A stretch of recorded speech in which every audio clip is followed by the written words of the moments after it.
A cloudy day in the Northwest sets the scene for a big series between the St. Mary's Gales and the Portland Pilots. These teams entered today each off of a series sweep over a WCC opponent, and they look to extend that streak into the weekend starting today.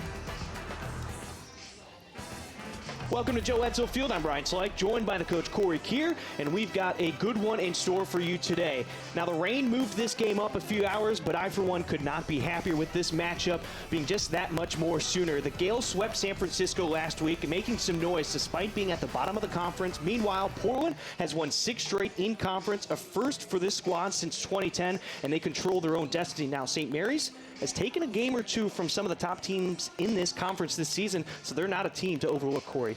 Yeah, the Gales are 500 record. They haven't done really great in conference play. They still are fighting for recruits, too. They've come into Portland. They want to knock off a hot team, and they want to knock off a hot arm, and so that's what they've come in to try to do today. And speaking about the arm, taking a look at the mound for Portland today, it's Brett Gillis, the Guillotine, the way he handles his opponents. He's been great so far this season, and his 1.40 ERA is top 3 in the nation, Corey. Yeah, I mean, there's not much to say. Just look at the stats there. 70.2 innings, 8-1, 1.4 ERA, attacks the strike zone with 3 pitches, fields his position, and the team plays very good behind him. They score runs behind him, and they play defense behind him. Let's take a look at the starting lineup for the St. Mary's Gales before our first batter comes to the plate. Gavin Napier will be leading off in left field. Nick Mistoni will be at third base batting second. Chris Santiago, the first baseman, batting third. Kyle Velasquez over at short batting fourth. Blake McDonald, the DH. Blake Mann out in right field batting sixth. Javi Espinoza will be at second batting seventh. Seth Nager, the center fielder, batting eighth. And then Mark Goulart will be the catcher today as the first pitch from Gillis is a strike. 0-1 to start off Napier.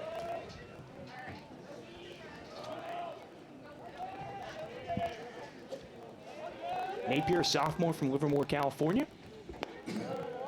Takes ball one. It's 1-1. He's batting .293 on the season as he makes his 40th start on the year. He's got 44 hits and 20 RBI to go along with 13 extra base hits on the season. Breaking ball fouled off by Napier. Falls behind 1-2. Portland is wearing their black cutoff tops with a black undershirt, pinstripe pants, and the black socks. Portland is in purple across the chest with the number on the left lower oblique in purple. The 1-2 from Gillis. Swung on and missed by Napier. Strikeout number 95 on the season for Brett Gillis. The third baseman, number 5, Nick Mistoni. Nick Mistoni steps to the box now. And it just looked like Gillis threw a fastball that Napier couldn't catch up to. Yeah, elevated fastball behind in the count, out of his hand, looks like a strike. Just elevated, just hard enough, you can't get the bat to it. Mistoni, a sophomore from Upwood, California. Same area where the Portland Pilots center fielder Jake Holcroft comes from. First pitch swung on and missed, it's 0-1. Mistoni's batting .269 on the season as he's making his 33rd start, 45th appearance. He has 32 hits on the season to go along with 16 RBI. Gillis missing low and away that time. Makes it 1-1.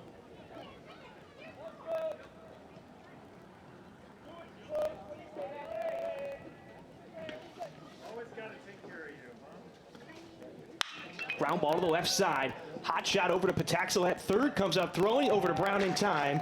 And Mistoni is retired. That'll bring up Chris Santiago, the first baseman for the Gales today. Chris Santiago.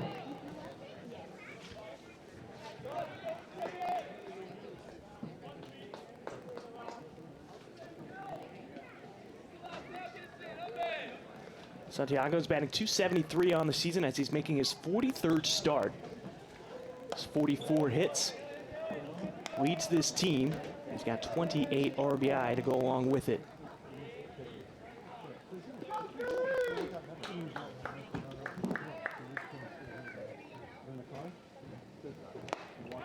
Fouled off into the glove of Klemp. Evens the count at 1-1.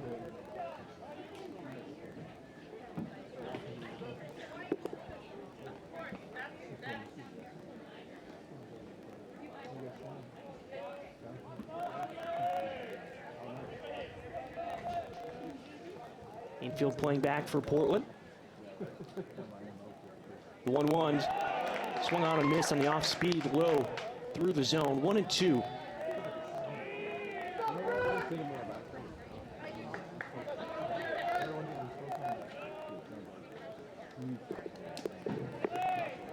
Gillis would have quite a long way to go to get the most strikeouts in a single season. There's one off the end of the bat. Gillis will field it himself off the mound.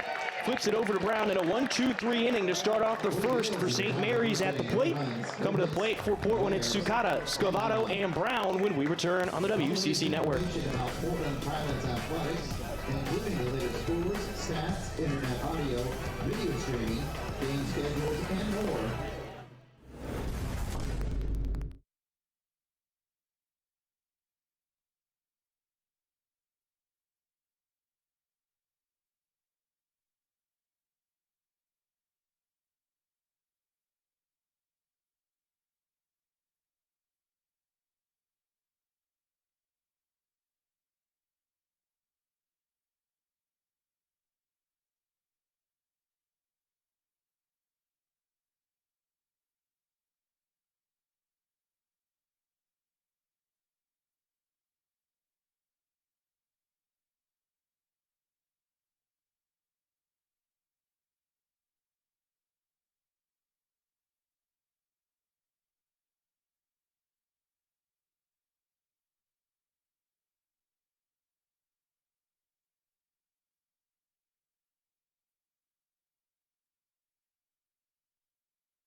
Welcome back to Joe Edsall Field. Bottom of the first inning as Portland is coming to the plate. The starter on the mound for St. Mary's today is Ryan Torek.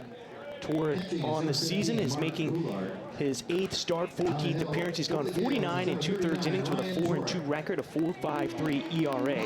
You see the strikeouts 49 to 18 on the season. Torek is a junior from Santa Ana, California, went to Foothill High School.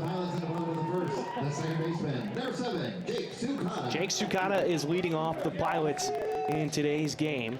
Started on the bench this past midweek game against Utah Valley, but came out as a pinch runner and a defensive replacement for Ben Pataxel about halfway through that game.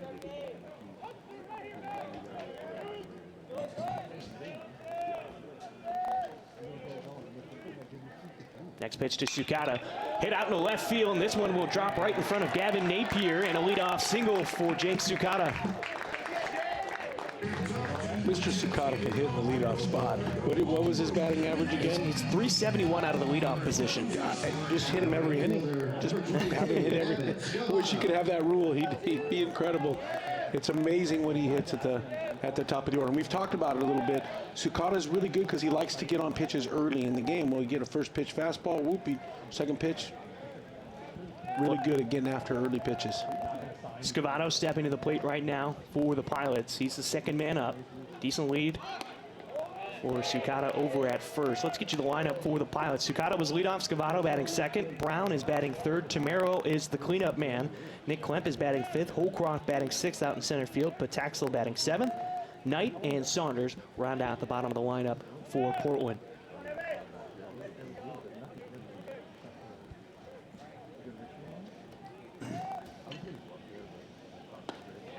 Scavato will take a strike, evening the count at 1-1.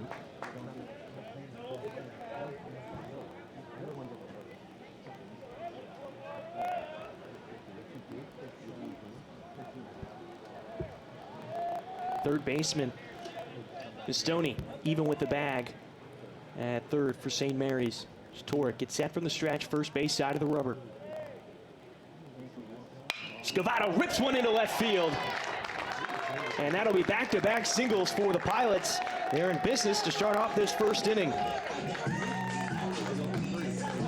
I mean, Scavato's just picking up where he left off this past weekend against Santa Clara. He went 6 for 6, including going 5 for 5 in one of the games against the Broncos this past weekend. He had a big RBI single against Utah Valley in the 7th inning on that Tuesday game, and here he comes up with another knock, Corey. Yeah, super hot, and he hits it where it is.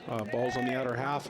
Against Utah Valley, hit a big ball to the right center gap. That ball's in on him, and he just hits it out there to left field. Sam Brown now steps to the plate. Brown on the season batting .245 as he makes his 40th start on the year, his 43rd appearance. Right side of the infield playing back. Shortstop Velasquez almost behind the bag at second. First pitch from Torek is a ball in the right-handed batter's box to Brown, 1-0.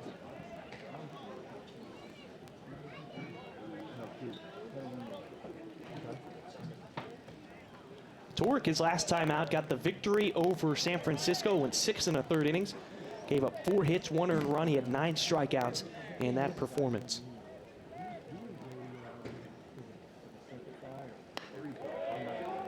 Off speed, Brown, no chase. It'll make it 2-0.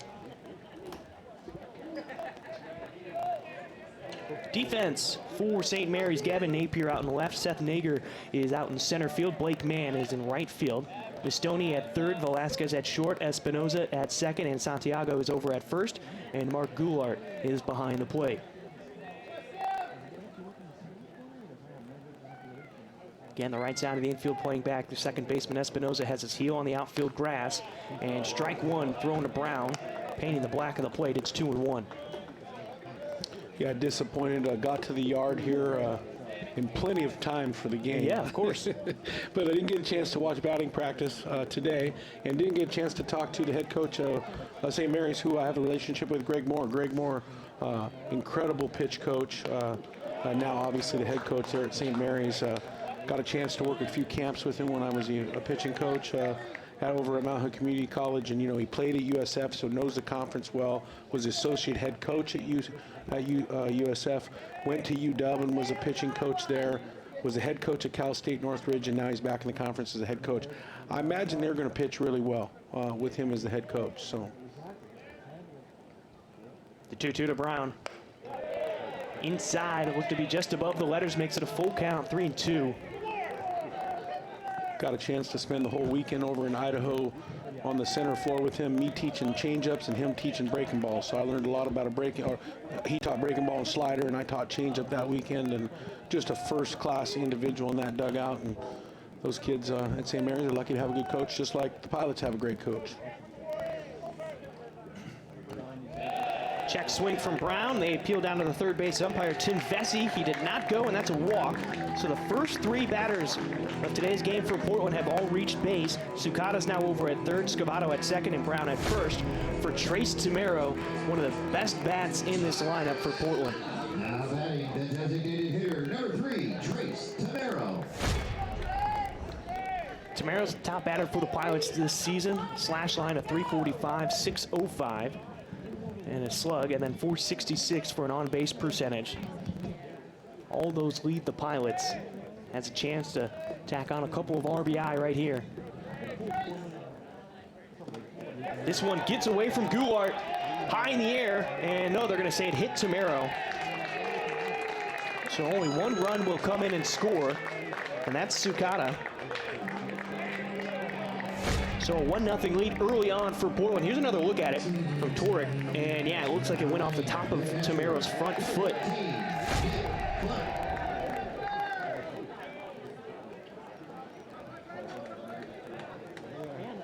So bases are still loaded with Scavato now over at third, Brown at second, and Tamero over at first. And not exactly how Torek wanted this outing to start out, but Corey, with his catcher going out to the mound right now, and Goulart.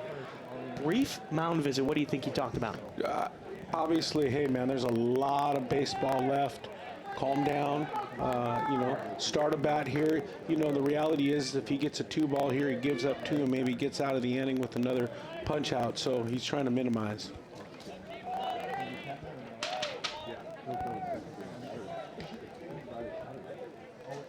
Infield about their normal depth. The middle infielders playing for a possible double play. First pitch to Klemp. Looked to be a slider that went into the left-handed batter's box. 1-0 to start off Klemp. Klemp is batting .268 on the year as he's making his 24th start, 27th appearance. He has 22 hits to go along with 9 RBI.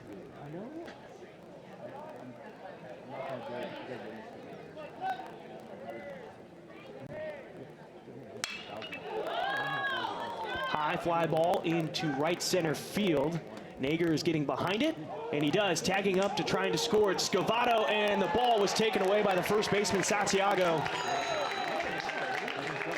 So a sac fly for Klemp brings in a run. He gets an RBI, and it's a 2-0 lead for Portland in the first inning.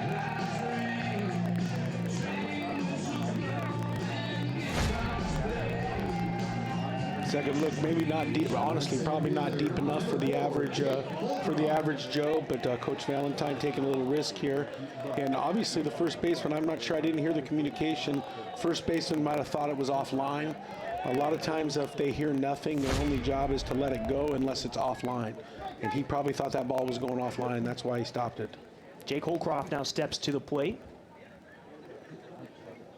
Holcroft batting .312, making his 45th appearance and 43rd start on the year. He leads this team in hits. He has 53 of them on the year. They'll go along with 22 RBIs. He takes a first pitch ball. It's 1-0.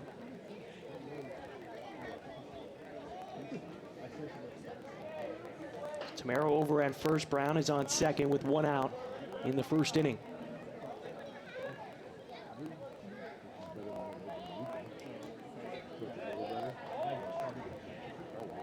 Santiago playing behind Tamero over at first. Breaking ball inside on Holcroft for a strike, 1-1. Now, Corey, we were talking on Tuesday about the blonde hair, the bleached hair that a lot of the guys are supporting right now, and having a chance to talk with Ethan Lovelace. Asked him about what led to all the bleached hair, and they were just talking about team building for a playoff push for this Pilot club. They have a good chance to make some noise as Holcroft fouls this one off out of play to our left. It's 1-2. Yeah, some of it's blonde and some of it's red. Some of the darker haired. I wonder who was actually taking care of their hair after it was bleached. Some of the darker haired gentlemen turned out like Sam Brown. They got some effervescent red going. Almost looks like Holcroft has some of that red hair going. Here's the 1-2. In the dirt. Goulart keeps it in front. It's 2-2 now on Holcroft.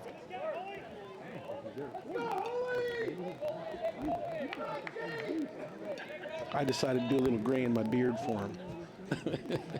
Oh wait, that's old. That's just oldness. Yeah.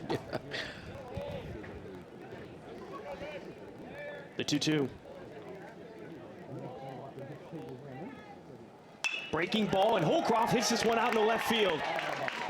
Brown stopped at third as Napier comes up throwing, and that's another single for Portland, and the bases are back loaded.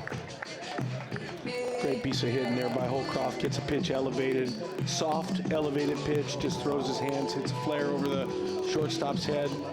Now batting the third baseman, number 11, Ben Pataxel. Ben Pataxel to the plate. Pataxel on the season is batting .286. So he makes his 42nd appearance and 39th start on the year. He has 38 hits, go along with 19 RBI, and now we're going to have a mound visit here in the first inning with the bases loaded. Only 1 out and 2 runs have already come in to score, Corey. Tough situation for Torek on the mound. Yeah, not the way you want to start the series, obviously. But, you know, again, a lot of baseball left. You know, here earlier in the week, Utah Valley came out and scored some runs on the Pilots, and he said there's a lot of baseball left. There's a lot of offense in the dugout. Pilots came back and won that game. So they're just going to go see how the young man feels. Now, what I'm going to tell you about Pataxel was the hottest hitter early in the season.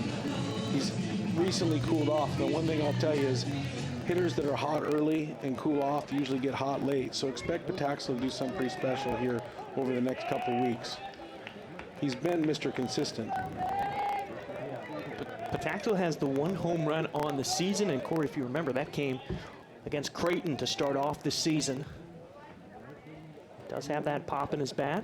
He also has one of my favorite plays of the year, the 3-0 ball off the wall in a game that was just really fun. I don't remember the exact game, but I remember looking down and seeing coach come out of the dugout and gave a signal. I'm not going to say what the signal is. Can't give away the signal. And I thought, oh, it's take. And I said on the air that, oh, he's taking right here. And then he hit a ball about 1 foot down from the yellow off the wall. And I texted the coach later and said, Loomis later, and I said, man, that was one of my favorite plays of the year.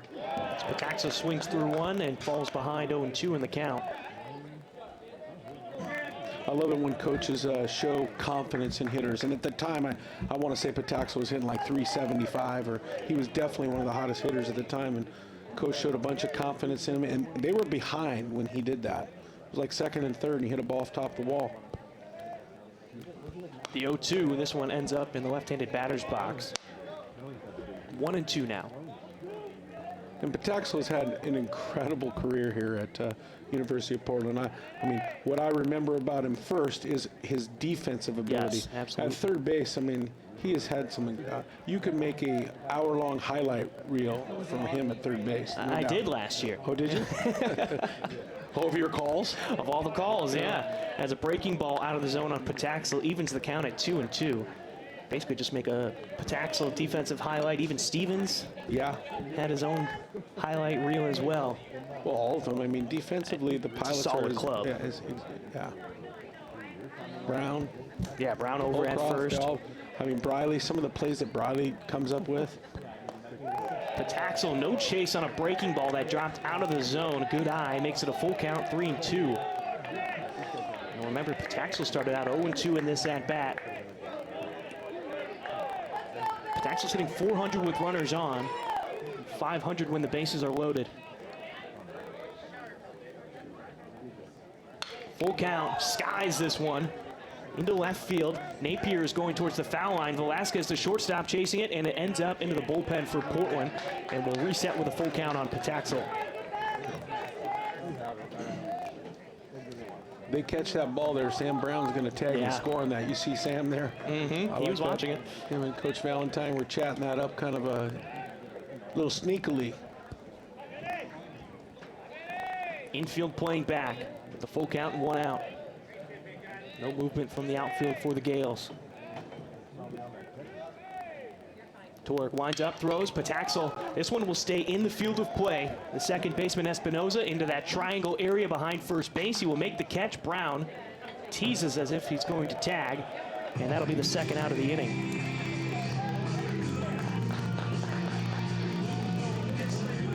Not how he wanted that at-bat to go, but you know what? You saw a lot of pitches out of Torek. Still a quality at-bat. Like I said, he gave up 2 runs, had a quality at-bat, put some more pitches on the count. Torek right now is at 26 pitches in the first inning. Still looking for 1 more out. Riley Knight to the plate now. Knight, a junior from Corvallis, batting .250 on the season. He's making his 36th start. Has 33 hits, 8 home runs, which leads this club. And he puts one into right field. Brown will score. Tamero held up at third. And an RBI single for Riley Knight puts the Pilots up 3-0.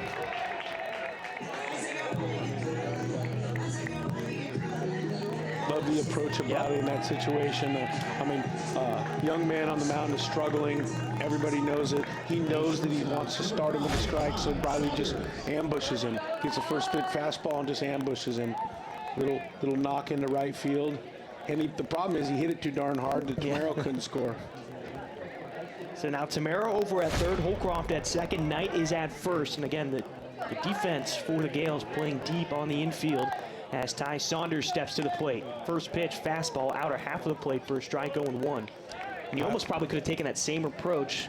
You know he's going to be attacking the strike zone early. And the Pilots are bringing their 9th hitter up to the bat here in the first inning. Outfield playing straight up. The 0-1, breaking ball. Far side of the plate for a strike. Saunders falls behind 0-2. 4 hits in this inning, a hit batter and a walk for Portland so far. The 0-2, no chase from Saunders. We'll reset with the 1-2 count.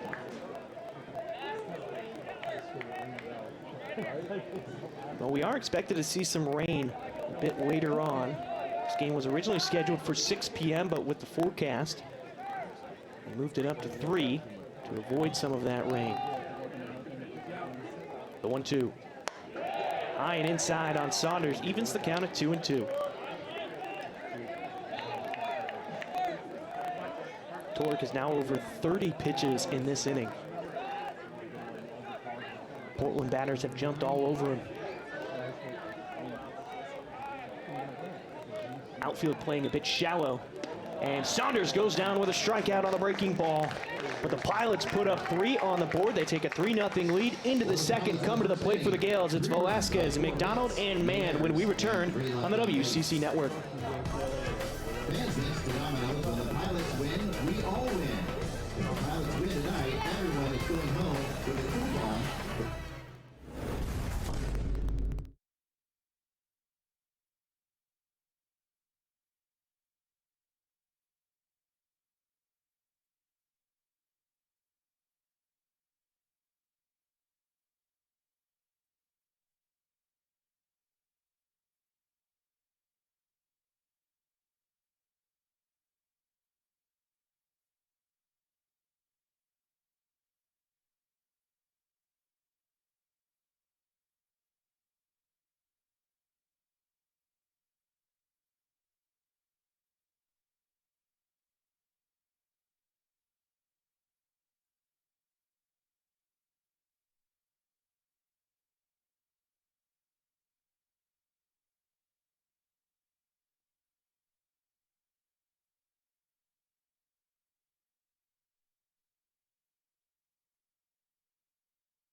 Welcome back to Joe Edsall Field, a 3-0 lead for the Portland Pilots after they put up 3 runs off of a hit batter, a sac fly, and an RBI single. Here's the defense for the Portland Pilots. It's Briley Knight out in left field, Holcroft in center, Scavato in right, Pataxel, Saunders, Sukata, and Brown is your infield, and Nick Klemp is behind the plate for Portland.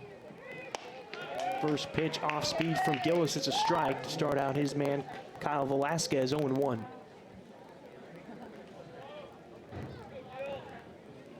Velasquez, a junior from Chino Hills, California. He's batting .295 on the season here. He hits a high fly ball that looks like it's going to go on top of the hitting facility, maybe even past it, but it goes for a strike either way.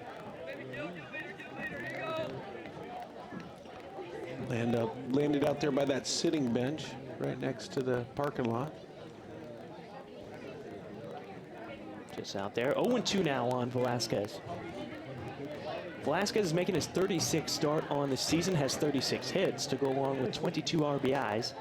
Of those 36 hits, 8 of them are for extra bases. Infield playing back for Portland.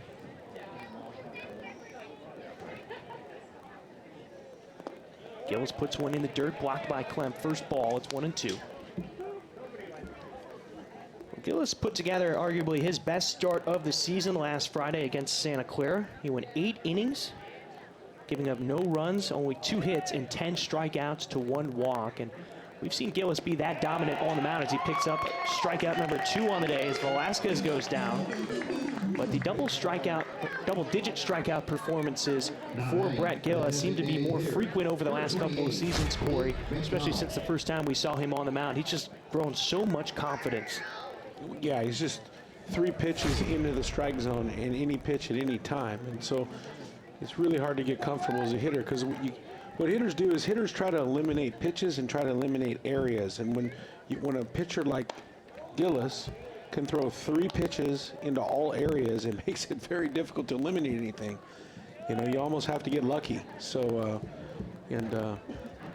relying on luck in baseball is a hard. It's like relying on luck in gambling. As Blake McDonald, the DH, squared to bunt, pulled it back. 2-0 on him. McDonald is junior from Santa Rosa, California. He's hitting 284 on the season as he makes his 31st start. Here's a fly ball down the right field line that's going to go onto the right field berm to one of those lucky fans. And the first strike, it'll be 2-1.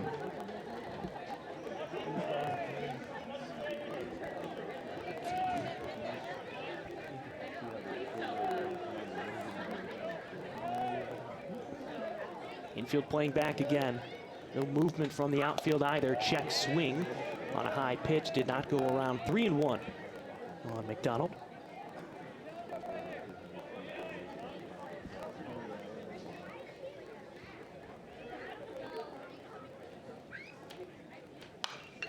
Popped up. Klemp will watch it go out of play behind home plate. Full count now.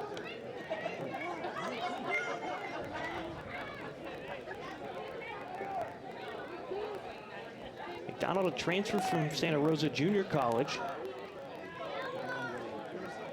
First season in the Gales uniform.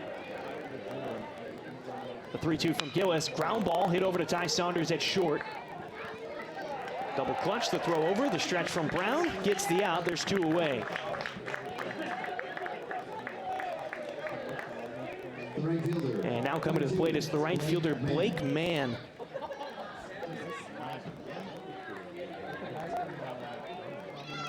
Mann, a junior outfielder from the College of the Canyons. We're from Porter Ranch, California. Spent his freshman season at Santa Barbara, saw limited action, and then transferred to the College of the Canyons. He's ranked as a top 10 outfielder in the state of California when he was coming out of high school. As Gillis fires a fastball by him, it's 0-1.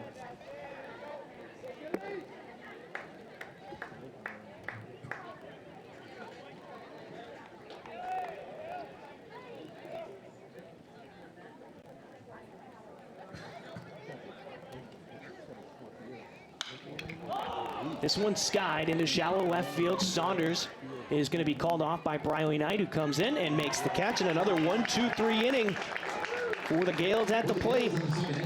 We head to the bottom of the second inning with a 3-0 lead for Portland. We go back to the top of the lineup. Sukata, Scavato, and Brown when we return on the WCC Network. Nike, Coca-Cola, U.S. Bank.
Welcome back to Joe Edsall Field. Jake Sukata is leading off the Pilots here in the second inning, just as he led off today's game. So, Corey, you're getting your wish. He's starting off another inning as the leadoff man. Sukata's hitting .381 out of the leadoff position, .287 on the season. He's already 1 for 1 today with a single. I'll say he has 3.8 chances of getting on here. 3.8 chances? Yeah, out of 10. Okay.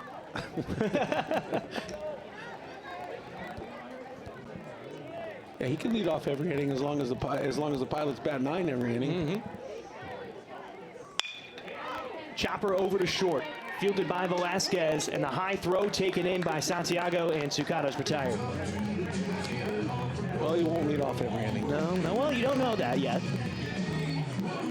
Oh, that is true. We don't know yet. Yet we don't know, as Evan Scavato steps to the plate. He singled in the first. Now, he went 5 for 5 in a game against Santa Clara. There's only been one other Pilot player to do that this season, as he deals with a first pitch breaking ball for a strike 0-1. Do you remember who that Pilot was? I want to say it was Pataxel. You would be correct. In the very first game of the season, he went 5 for 5. And as long as we've been here, there's one that's went 6 for 6. Correct, and that was Tsukato last season against the University of the Pacific in the first series of conference play last year. Scavato, high fly ball out into right field, will be taken in by Blake Mann, and 2 retired. Sam Brown coming to the plate. He walked his last time up. And then he came around to score the last run that came in for Portland in the first inning. Brown had a breakout season last year as a freshman All-American. This year has gotten the nod mainly with a start over at first base. He has flirted with the idea of being the DH, switching off with Tamero once or twice throughout the year. Here he takes a ball. It's 1-0. He's hitting .245 on the season, .358 on base percentage. He's driven in 27 RBI. 6 home runs and 7 doubles on the season. There he takes an inside fastball for a strike, 1-1.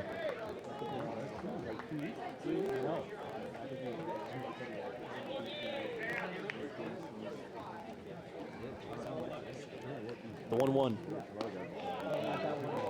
Breaking ball into the zone, far side of the plate for a strike, 1-2 on Brown. Slight shift with the shortstop Velasquez, almost behind the bag at second. No break into the zone that time, makes it 2-2 on Brown. Espinosa, the second baseman, has his feet on the outfield grass. The first baseman, Santiago, behind the bag, a few steps in front of the outfield grass. The 2-2 to Brown. Ground ball, and that'll find its way into right field. Brown with a 2-out single keeps the inning going for the Pilots. He found a way to hit it where they weren't. Yep. They shifted, but they didn't shift enough. It's Tamero now stepping to the plate. Redshirt sophomore from Heron, Montana. Another look at it. Ball got into him. He just hooked it. And the thing about Sam and Tamero, they hit the ball so hard. The problem is that ball wasn't super far away from the fielder, but he hits dang hard. Hits a step and a dive, and he still can't get it. Brown with a small lead over at first as Tamero, the open stance from the left side in the box.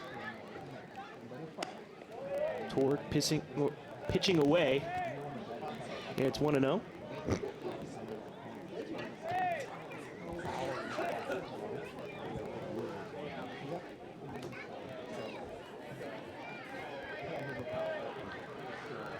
The 1-0 for Tamero at the plate. Breaking ball for a strike makes it 1-1.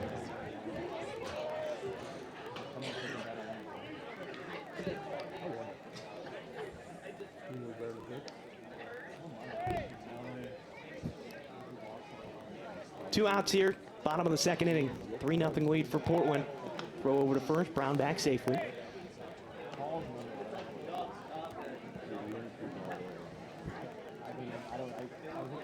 Gonna be okay over there? Got a case of the giggles. Sorry about that. The 1-1 to Tamero. Goulart dropping down to one knee behind the plate, off the end of the bat, and past the diving third baseman of Mistoni. And that'll be a single for Tamero. Great effort by the shortstop there to get to that ball. Wouldn't advance 90 anyways, but it's always great to see a shortstop make a play like that. But again, got off the end of the bat. Here you go, 2-out thunder for the Pilots. Tamero's had such a good approach with 2 strikes on him. You know, we saw it on Tuesday. He had 2 strikes when he flared one out into shallow right field. That scored the first run of the game for Portland. And he's been one of the bigger components to the offense this season after not being in the lineup last year, dealing with an injury.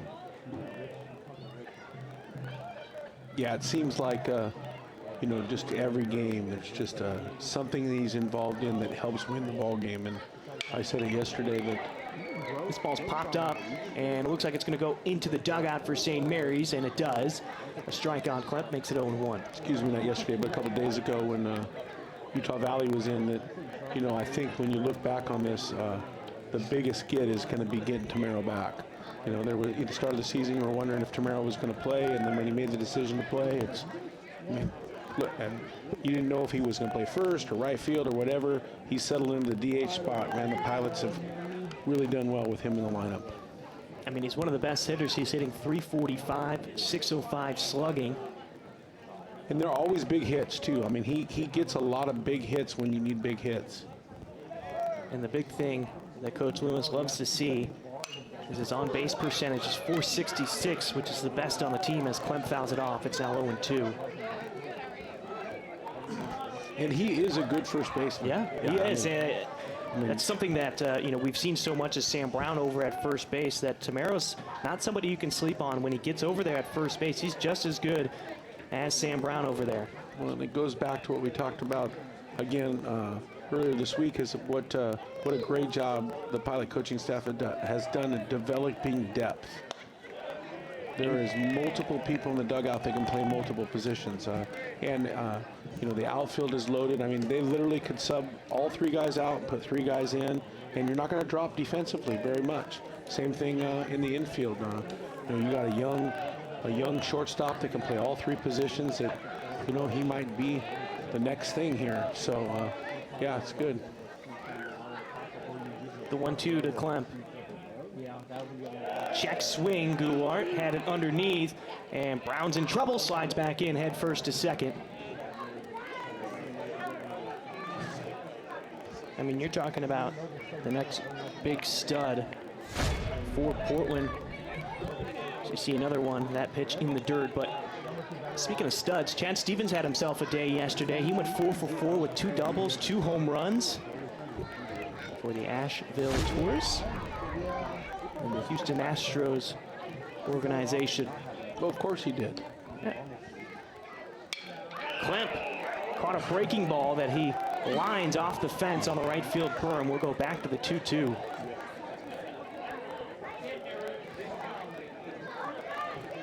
Bork is pushing 50 pitches here, and we're still not out of the second inning.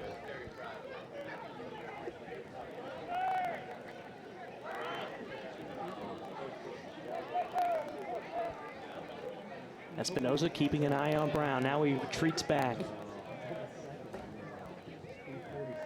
The 2-2. Klemp looking for the gap, and it's going to drop. Brown rounds third. Tamero's on his horse. Valentine sends him home. Klemp stops at second, and that's a 2 RBI double for Nick Klemp. And the Pilots take a 5-0 lead. I know it's not the Yabo you were looking for, Corey, but he certainly hit the gap, and we always talk about winning the game in the right center field gap or the left center field gap, and Klemp did it right there, and you'll get another look at it. Yeah, great piece of hitting. The most impressive thing, we're talking about the athletic ability of the DH. And Tamero, yep. did you see Tamero's feet? Tamero scored from first base on the ball to left center gap. Again, you can't sleep on the fact that the backup first baseman can really play first base and he can really run. So it's nice to see that. A lot of times DHs, man, you're going to stand him up on a ball there, and Tamero was able to easily score from there. Check swing from Holcroft. They did not appeal down, so it'll be 1-0 to start off Holcroft. And he must have had a great read on it, because the left fielder Napier was playing in on Klemp right there, and seeing that ball was arcing over him, he was able to make that read from second that he could be able to make it home. Well, a lot of people say, hey, Coach Kier, come on now. There was two outs. Napier running back now with Holcroft poking one out into left field, and off the wall. Klemp will score, and an RBI double for Jake Holcroft. And tack on another run for Portland. It's now 6-0. Another guy that's just super hot right now. I mean, he's spraying the ball all over the place. I mean, 2 days ago we saw him hit a ball way up in the tree to the pole, and now you see a ball that almost drifted out of the yard and it just went off the fence. It looks like just short hopped the fence or went off the fence. I mean, Holcroft is definitely hot right now. And now Ben Pataxo steps to the plate. All this 2-out thunder. Yep. Started with Sam Brown with an ambush single, and You've had 4 straight hits by the Pilots, a single by Brown, a single by Tamero, double by Klemp, and a double by Holcroft as Pataxel swings and misses on his first attempt. It's 0-1. Pataxel popped out to second his last time up in the first inning. Espinoza made the catch in shallow right field in that sort of triangle area behind first base down the right field line.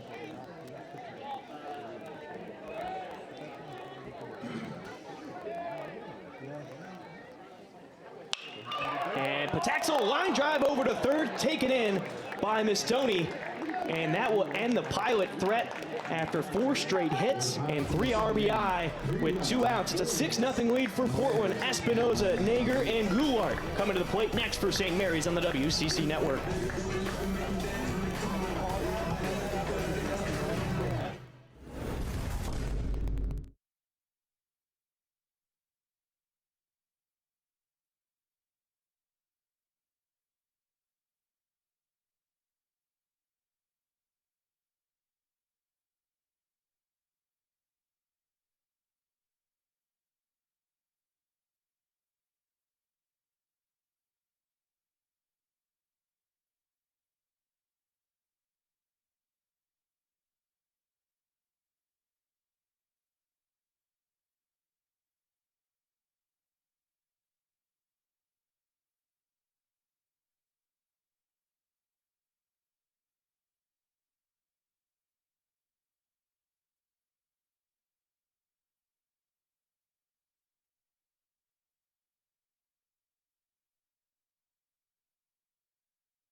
Number 12, Javi Brett Gillis back out on the mound for Portland. Start off this third inning, one of the best pitchers in the West Coast Conference this season. He's posting an 8-1 record so far. He's dropped his ERA a couple of points. It's now at 1.36, and that ranks first in the West Coast Conference, third nationally among pitchers with at least 60 innings of work. Here he picks up strike 1 on Espinoza. It's 0-1.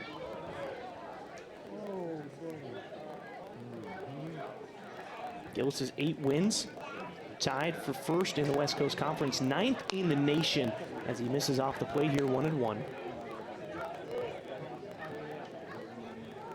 It's almost top 15 nationally. He ranks 16th coming into the game in strikeouts on the season with 94, but he's picked up 2 already today and pushing that number to 96. Fly ball to center field, Holcroft to his left and in, makes the catch, and there's one away to start off the third.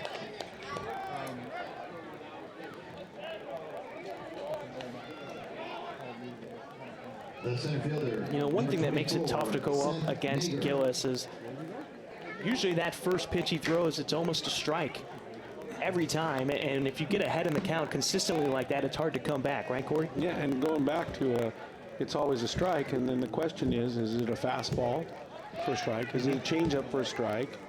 Or is it the breaking ball for the strike? And that's the whole issue. Squaring to bunt, pulls it back in time. That's Seth Nager. It'll be 1-0.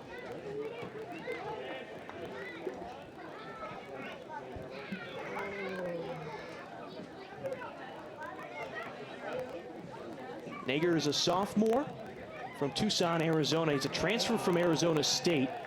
He picks up the strike there. It'll be 1-1. There's a lot of hope for this young man coming into the season and what he could bring to the outfield for St. Mary's. Batting 194 on the year, 352 on base percentage. He has 19 hits in nearly 100 at-bats. Gillis tried to get him inside. Instead, it's a ball 2-1.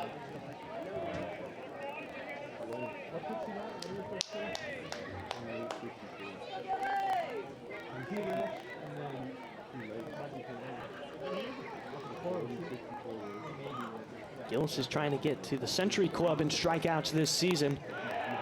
Breaking ball on Nager makes it 2-2.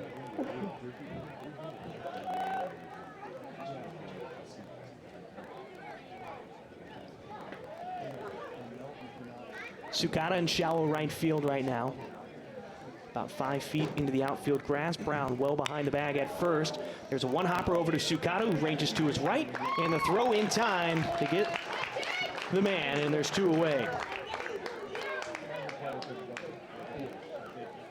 Mark Goulart, the catcher, now coming to the plate for St. Mary's. Now batting the catcher. A redshirt junior from Hayward, California.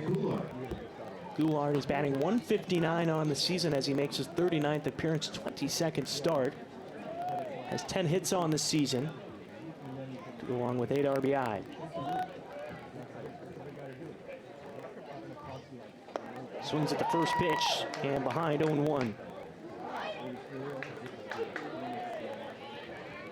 Goulart has been with the Gales for the past 3 seasons. He's appeared in 43 games before this season, totaling 18 hits. Creeping up to tying his career totals before this season. Now he evens the count at 1-1 after Gillis misses.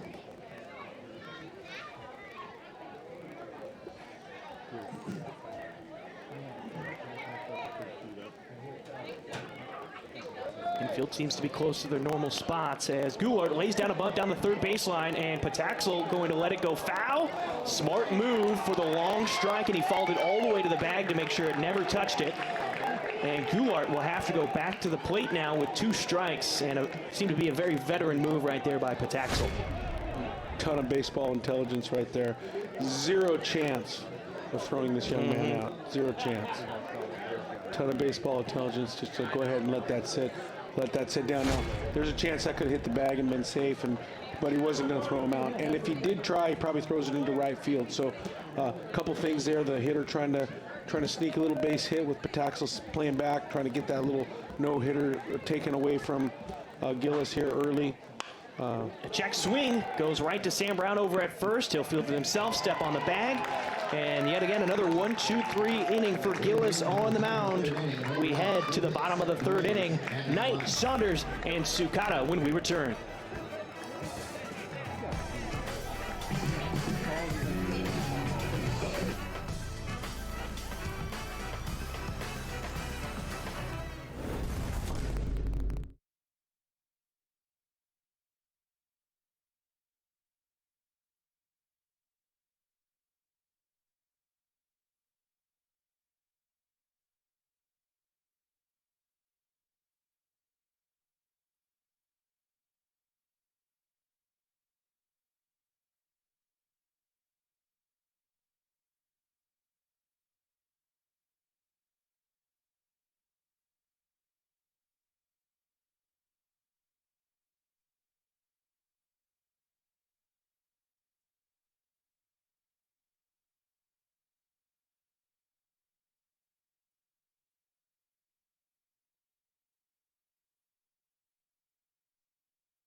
The bottom of the 3rd for the Pilots, the left fielder. Riley Knight is stepping to the plate for the Portland Pilots to lead off the bottom of the 3rd inning. Pilots off to a 6-0 lead after 3 runs in the first, 3 runs in the 2nd. Riley Knight takes a first pitch strike. It is 0-1 now. Today's the 13th, Friday the 13th. Usually some bizarre things happen on this day, but Corey, you were just talking to me about Now, this is probably one of the most productive days in Major League Baseball history as Knight takes strike two. It's 0-2. You know, we always look at things to talk about on the broadcast, and I was going through today in history for Major League Baseball, and just some crazy things have happened in Major League Baseball on the 13th of May. I'll read through a few. First, Mickey Mantle hit 3 home runs on May 13th back in 1955. The cool thing about it, that 2 of them were left-handed and 1 of them was right-handed. Oh, okay, yeah. Okay. Stan Musial got his 3,000th hit. Mickey Mantle got his 500th home run. Ray Knight hit 2 home runs in the 5th inning. 2 home runs. 2 home runs in the same inning. In the same inning, one of them was a grand slam. Kirby Puckett had 4 doubles in 1 game. He had, in fact, I'll add on to that one. He sets the streak for 6 straight doubles. And he does that tomorrow on that date. Exactly. I'll say this just because you're a Cub fan. The Cubs won number 8,000 in history. Oh, yeah, Has nothing to do with offense, but I said that for you. And George Brett got his 300th career hit. So 300s or career home 3,000? runs, 300th career home run. So super offensive day in Major League Baseball on May 13th. As Knight flies out into center field for the first out here in the 3rd. That'll bring up Ty Saunders to the plate. The shortstop, number 5, Ty Saunders.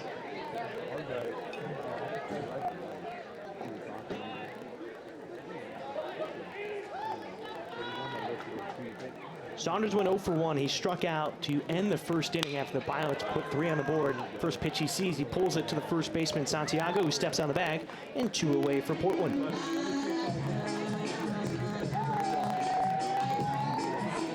Now, obviously it's not a real leadoff, but there's nobody on base for Sukata. See if he can get a 2-out rally going for Portland, much like they had in the 2nd inning. Yeah, 2nd inning, they had nobody on and scored 3. Yeah, 4 straight hits with 2 outs for Portland. First pitch breaking ball to Sukata, nodding his head in approval for a strike. It's 0-1.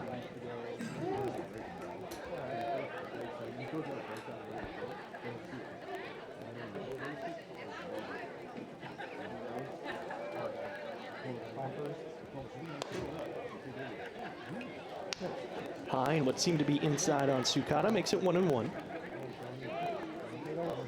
Now, Sukata has been a ball magnet this season. He's been hit by 9 pitches, and that ties him with Ben Pataxo on the team. Breaking ball brought into the zone by Goulart makes it 1-2 on Sukata. Yeah, in fact, on Wednesday got hit late in the game in the back foot there and was involved in that controversy over getting hit by a pitch. We had a weird ending to an inning with Utah Valley where bases were loaded, 3-2 pitch, and hitter leaned out over the plate. And actually, when you look at the replay, the hitter did get out over the plate. It was a correct call by the umpire. Just had never seen that happen before. And it was the 2nd time that had already happened in the game, because Briley Knight also had that happen to him. Well hit ball out in the left field. It'll be caught by Napier in a 1-2-3 inning for the Pilots here in the 3rd. No runs coming to score, and they'll take a 6-0 lead into the 4th. That's the top of the lineup for the Gales. Napier, Mistoni, and Santiago come to the plate next.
Left fielder, number 16. Welcome back to Joe Edsel Field. Brian Slyke, Corey Kier with your call. A 6-0 lead right now for the Portland Pilots as we start the top of the 4th inning. Gavin Napier will lead things off for the Gales. He's 0 for 1 today. He struck out to start off today's game.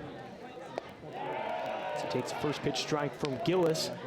And I sound like a broken record. It's 0-1. Well, Corey, you and I were talking at the beginning of the season. We were all excited about how well Chad Stevens did last season. We were able to watch him get picked, I believe it was in the 11th round by the Houston Astros as Napier takes strike 2, and it's 0-2. You know, we saw how well Gillis was moving along at the beginning of the season, and you and I had talked about it. I believe it was on air and even off air. You know, he might get some looks depending on how well he pitches throughout the rest of the season. But right now, 8-1, he's got one of the lowest ERAs in the entire country, and it seems like things are more going into his favor when it comes to the draft status. Yeah, at the beginning of the year, I mean, quite frankly, I think I might have said, hey, he might be tough to get in that top 20 rounds just because it's a 20-round draft.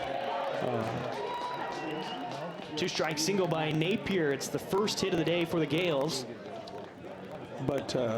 But as he's progressed throughout this season, and especially as I've watched him, I think 100% he's going to get an opportunity. I think he's going to get taken somewhere, and this is just an opinion of mine, somewhere between probably the 14th, 15th round. He deserves, maybe even lower. He'll get offered a chunk of money, and he deserves an opportunity. And I mean, how do you miss on a guy like this? He's definitely got the statistics to go. And when you compare him to like a high school kid, like there's a really good high school kid up in Tumwater, Washington, named or if you draft a kid like him and you take him in the 15th or 16th round, or you take him, which one do you want right off the bat? I mean, he's polished and ready to go. He's got 3 pitches he throws in the strike zone. Some guys will argue, well, his fastball, it's not 93, it's 91. But at the end of the day, Brett Gillis is one of the best in the country right now. So I think for sure. I hope I'm wrong. I hope he goes in the 5th round. But I project, 14th, 15th round, and we'll see what happens. He definitely deserves it. Came into today with the best ERA in the conference, 3rd best in the nation at 1.40. He's currently at a 1.34 ERA. Now he's got 2 strikes on Nick Mastoni, and make that strike 3, 3rd strikeout of the day. And that's 1 away. Chris Santiago will come to the plate now. But really, what has made Gillis as successful as he's been so far this season? Has it been the mixing up of the pitches? Is it just how he composes himself on the mound? Is he quick, I guess, or what? I mean, first off, he's got great genetics. We've seen his family. I mean, he's got his little brother that comes out here and pitches pretty good too. I feel like he landed in the right spot. He's got the right pitching coach that has brought him along. He made the decision to get away from playing third base and hitting and finally get into pitching. It's just been the perfect storm for him. He's got great mentality. I have never talked to the kid, but I think he's a tough guy, and I think that's a part of it. He's got great mentality up there, and being a former position player, he fields his position great. I mean, you just have to tip your hat to him as an athlete, his genetics. Obviously, Coach Lambert has got to be a piece of it, and especially the way Coach Lambert calls pitches. We've talked about that before. I think. When I first saw him, I thought he was a power arm and wants to throw a lot of fastballs and use the breaking ball. And Coach Lambert, man, he throws any pitch in any situation, and that has been very good for him. Here's a ball that's smoked out in the left field, and that one's off the top of the wall. Briley Knight will field it near the corner. Napier will be held up at third. And that's a one-out double by Chris Santiago. And now there's 2 runners in scoring position for St. Mary's here in the 4th. As Kyle Velasquez will come to the plate. 2 on, only 1 out though. Number 3, Kyle Velasquez. And to clean all that up, the perfect storm for a really good arm that has a chance to move on to the next. And right now, he isn't thinking about all that. He's trying to get to the conference, and he wants to go play in the big show. It'd be really cool to get his team down to there and then get a ticket out of that. It would be real fun. I know, talking with Coach Valentine and Coach Loomis, Everybody on this team seems to have a pretty level head about themselves and focusing only on the next game. They're not looking too far ahead or anything like that. They know what is ahead of them, but they have to take care of and conquer the day. And that's how it starts off with a 6-0 lead against the Gales this afternoon. And the dogs and the popcorn. The 0-1. Strike 2 on Velasquez. Well, maturity is a piece of it. You know, for the last few years, we just keep writing the same names down on a piece of paper. Yep. And maturity is a piece of it. And it'll definitely pay dividends when they end up down there in Stockton.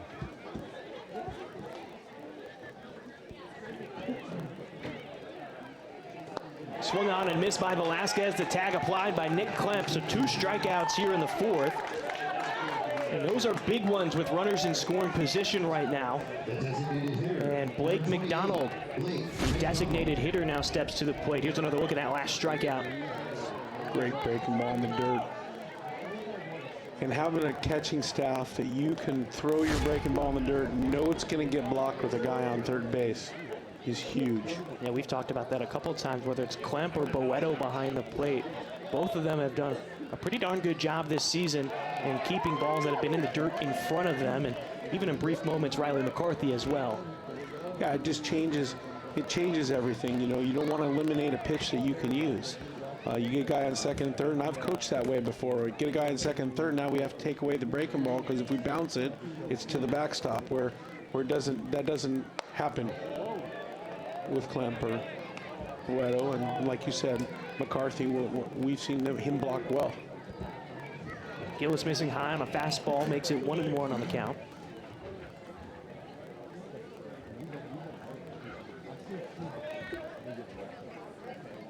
Runners on second and third as time is called by the hitter McDonald. And you know, and hat tip, and we won't say his name much, but Coach Watt. Oh yeah. Who is the catching coach? And you know, remember last year there was multiple catchers that came through that did a lot of things really well. Man, they really catch the low ball, which is super important. They block. You know, they throw. You know, none of them are super big arm guys, but they throw well enough to slow. To help their pitchers. I mean, we've seen both Boeto and Klemp throw out base runners trying to take second base. I mean, they have the ability to do so, and you just need to do so much to keep the momentum on your side. Here's the 1-2. No chase from McDonald on the fastball. Evens the count at 2-2.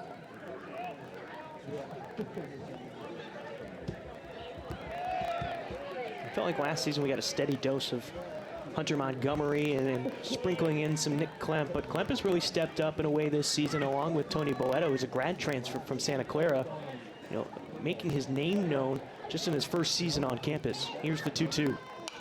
Foul back behind us, out of play. We'll reset on the 2-2.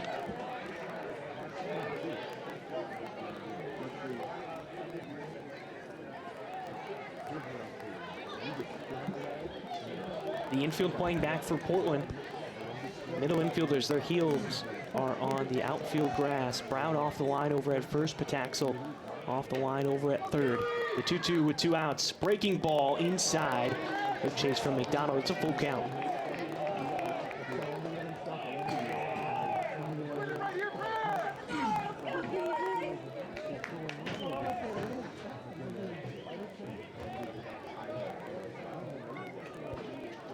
Gillis has gone at least 5 innings in every single one of his starts this season. Fouled back again into the netting. Full count.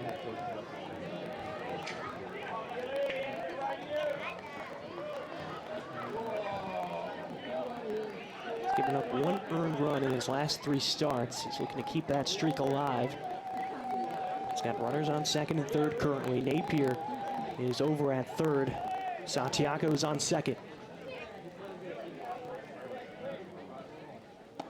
Breaking ball, and no call from the home plate umpire, Heath Jones, and that's ball 4 to McDonald. And now the bases are loaded. And even though the bases are loaded, seems like a troublesome situation, but you can go to any base right now. I feel like you're going to say that was a so what pitch, excuse me. It is so what. I didn't see the replay. I thought it was a pretty good pitch. I think umpire could have went either way on it. But again, Gillis is still we talked about it.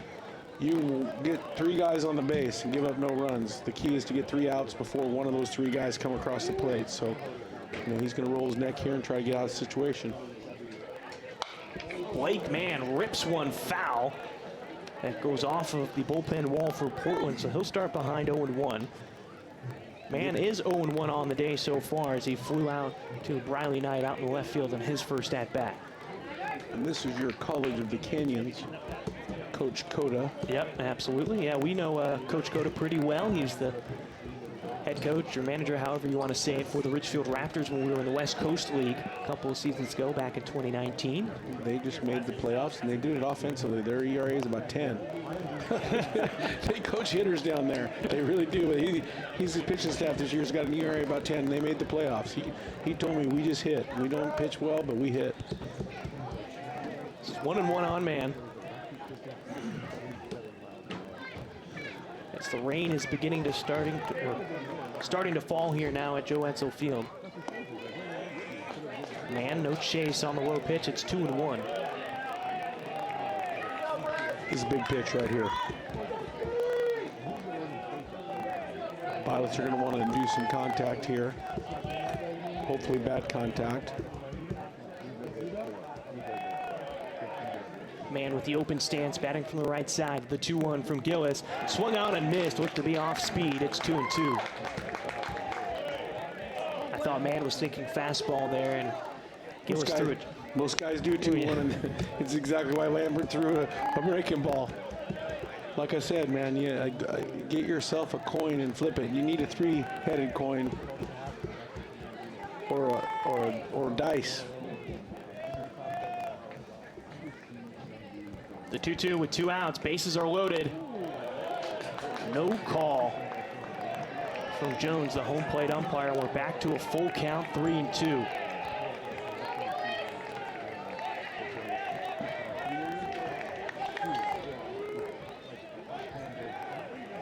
Gillis looking to get out of this inning without giving up an earned run.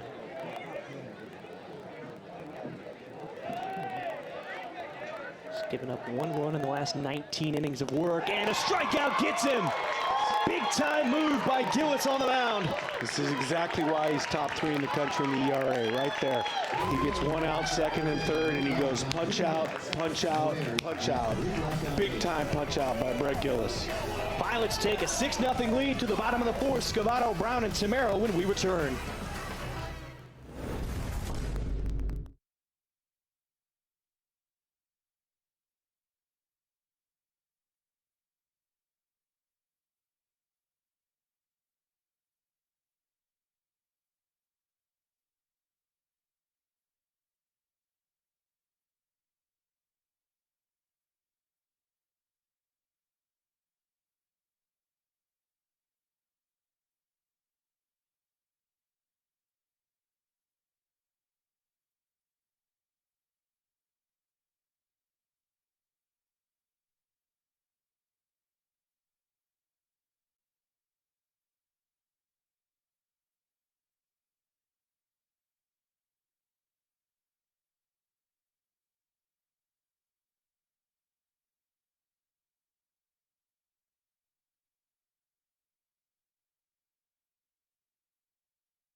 Number 22, Evan Scavato. Brian Tork is back on the mound for St. Mary's. 67 pitches thrown through the first 3 innings. He's given up 8 hits, 6 earned runs during that time as Evan Scavato takes a first pitch strike on the far side of the plate. It's 0-1.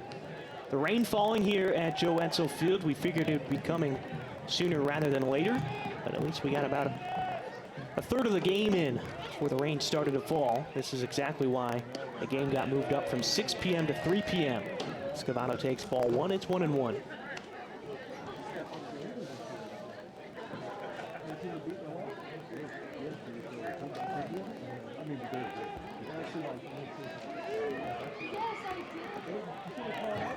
Scavano batting .317 in his action so far this season. Swings and misses, it's now 1-2. He's batting .317 on the season. Now has 26 hits and 13 RBI.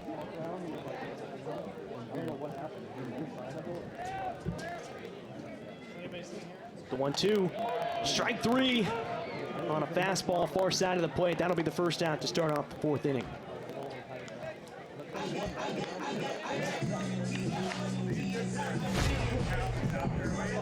Get another chance to look at it right here. And that one almost looks like it's over the white line in the far batter's box, but now that you know where the strike zone is, you're going to have to protect that area. St. Brown stepping to the plate. He's 1 for 1 today. He has scored twice. He walked in the first, came around to score, and then he had a single. Ground ball to the right side, gobbled up by Espinoza, and 2 away. And Trace Tamero will now come to the plate. He's 1 for 1. Has an RBI after getting hit by a pitch back in the first inning, and then he came around to score after a single in the second. Number 3, Trace Tamero.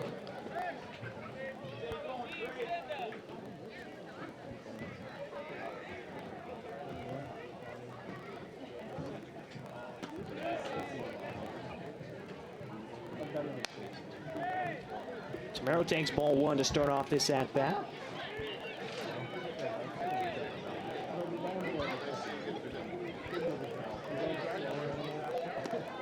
Breaking ball that drops in for a strike, 1-1 on Tamero.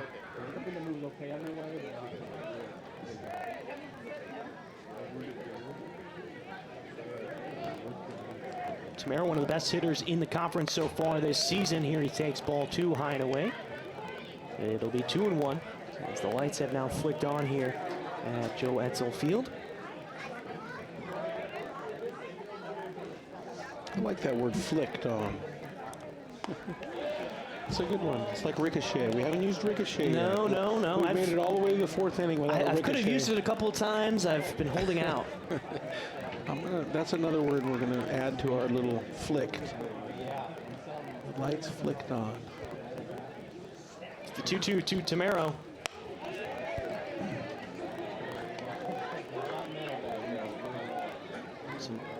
Boy, that was alliteration there. What a tease.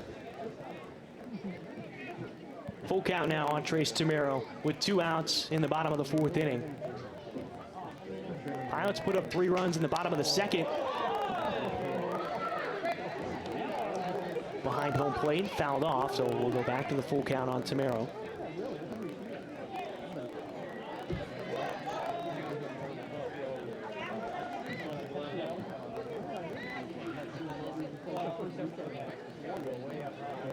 Full count, 3-2. Tamero, no chase. And he walks again. That's his 25th walk on the season. And the 3rd straight time that he has reached base today. Nick Klemp will come to the plate. Klemp has 3 RBI. Corey flashing up his Yabo sign. He's trying to will it up there. We've been talking about this young man hitting a Yabo every time he gets to bat. He has such great batting practice. He barrels everything, and he just hasn't got one in the season yet. Tamero, small lead over at first. They're going to back pick down. Back safely. Klemp starts out 1-0. Klemp hitting .277.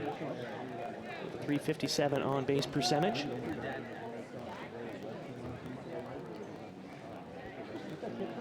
As Tork steps off the rubber, we'll reset with a 1-0 count.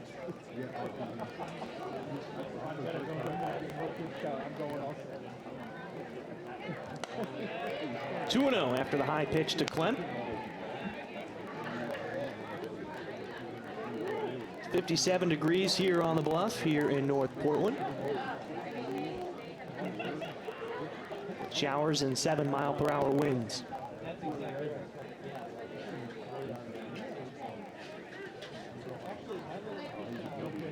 Another high pitch to Klemp. It's now 3-0.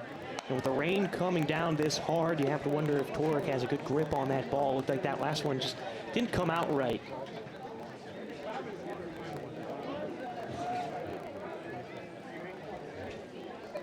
Holcroft is on deck if Klemp keeps this inning going. The 3-0. Back-to-back walks for the Pilots with 2 outs. And now there's runners on first and second for Jake Holcroft, who's 2 for 2 today. Singled in the first and then had an RBI double in the second that scored Nick Klemp. And you have to be wondering, Torek's day must be close to coming to an end.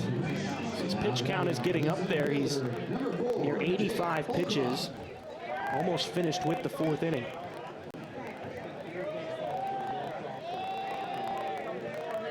Infield playing back for St. Mary's. Rain coming down on an angle from right to left.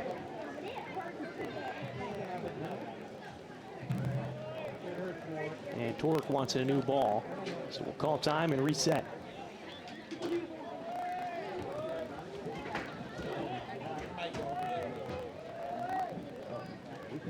Holcroft with his 2 hits has upped his average to 320 on the season with a .401 on base percentage.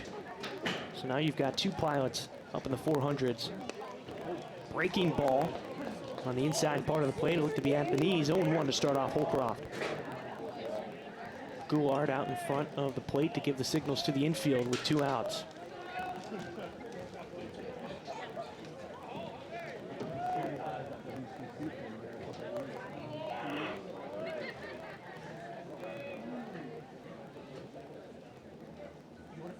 Holcroft hits this one out in the left field, and the catch will be made by Gavin Napier, who took a couple of steps to his left. And he allowed out Strange, 2 on the bases for Portland. No runs come in to score. It's still a 6-0 lead for the Pilots as we head to the 5th inning. Espinoza, Nager, and Goulart coming to the plate next.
The Guillotine back in action here for the 5th inning. 99 strikeouts on the season. He's looking for the century mark, possibly coming in this next half inning. So he starts off against Javi Espinoza, who flew out to Jake Holcroft his last time up. And Gillis, no surprise here, delivering a first pitch strike. It's 0-1. No defensive changes for the Pilots so far. It's still Knight, Holcroft, and Scavato in the outfield. Pataxel, Saunders, Sukata and Brown on the infield as Espinoza fouls it back to the backstop. 0-2. Nick Klemp is still behind the plate as well.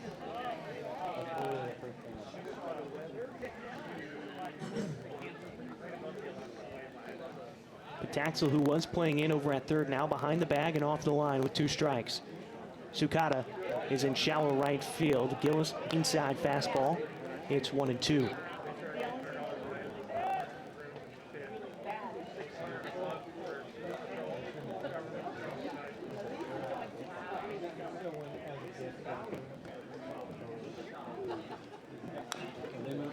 Espinoza fouls this one off of himself. We'll go back to the 1-2 count.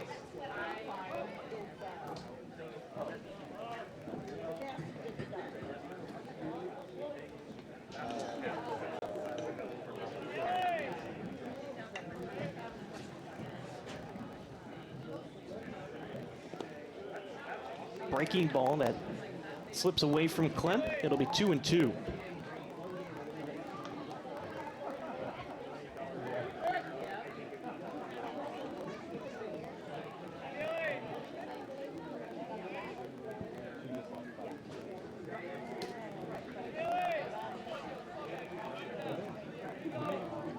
The 2-2 for Gillis. High and away, makes it a full count now. 3-2. And if Gillis can get strikeout 100, that would be the first time since 2010 that a Pilot pitcher has gotten to 100 strikeouts. By Zach Vars. He had 111 strikeouts in the 2010 season. Gillis currently has 5 strikeouts on the day after picking up 3 in the 4th inning. And now he's got 100 on the season. The century mark for Brett Gillis.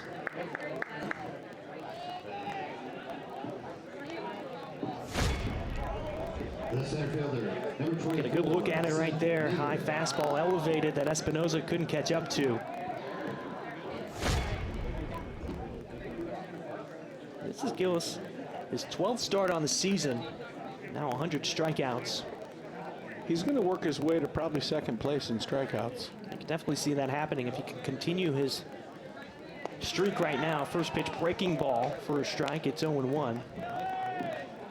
He needs 11 to catch up to Vars, 13 to catch up to Doug Klein.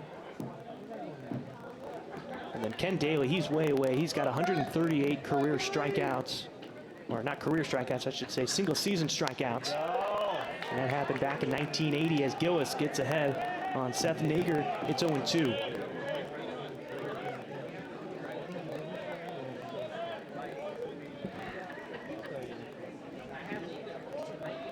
Ken Daly, if I remember correctly, pitched for the St. Louis Cardinals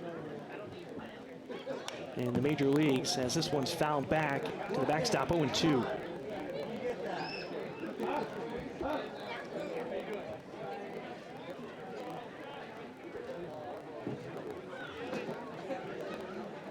The Pilots have gotten the best of Ryan Torek.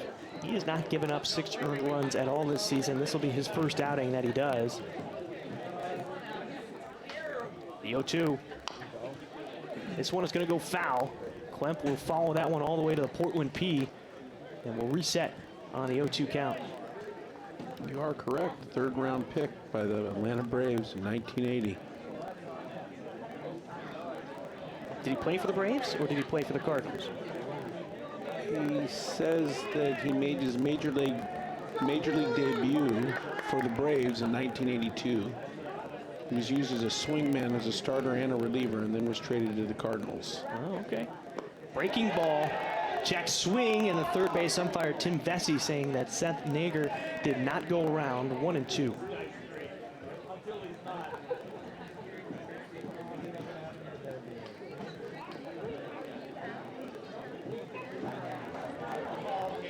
Sukata in the outfield grass again in right field. The 1-2 inside for a ball. Evens the count at 2-2. And it looks like we're going to have a pinch hitter coming up next. Goulart's day looks to be done. It'll be Riley Lamb.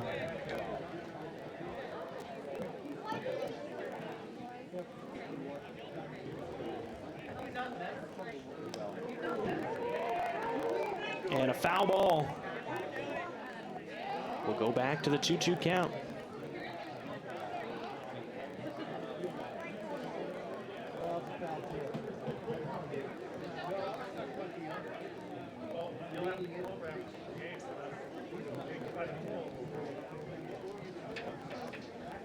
And now we're trying to get, looks like Coach Moore is out there trying to see if his man did get hit by that pitch. Seth Nager saying that he did. That's why they're having this moment right now between the home plate umpire, Heath Jones. And they're going to say he got hit by the pitch. And now he's got to go over to Coach Loomis and explain himself. Here's another look.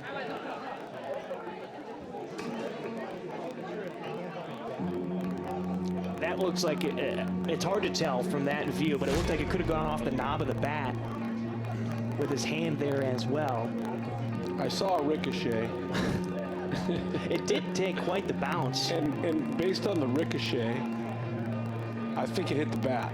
I thought that too, and I even thought that you heard it. Well, and why I say that is I just don't think you're going to keep your hand on the bat if it goes off you the way it did. Do you see what I'm saying? Yeah, you would almost like let go of the bat in that and instance. be shaking your hands immediately. So 100% it might have nipped him. It might have nipped him, and he might be able to show it on the glove. But I think the argument that I might have made when I went out there is, man, if it hit him on the hand, don't you think he'd show a little motion? But you know, at the end of the day, home plate umpire Heath Jones thought it hit him, and there he stands at first base. Well, Gillis might have to keep an eye on Nager. He's got 12 stolen bases on 16 attempts this season as Riley Lamb, the pinch hitter, comes to the plate. He's taking over from Mark Goulart.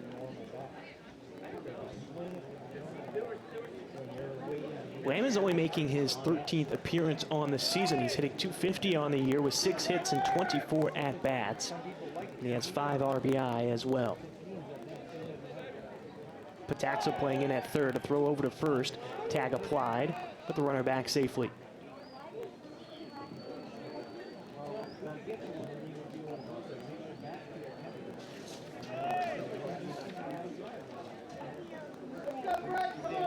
Lamb hit .333 at USC. Here he pops this one up. Klemp is chasing it. Nager's going to have to go back to first if Klemp can make the play. Now he's got to throw over to first to Sukata, and they double him up.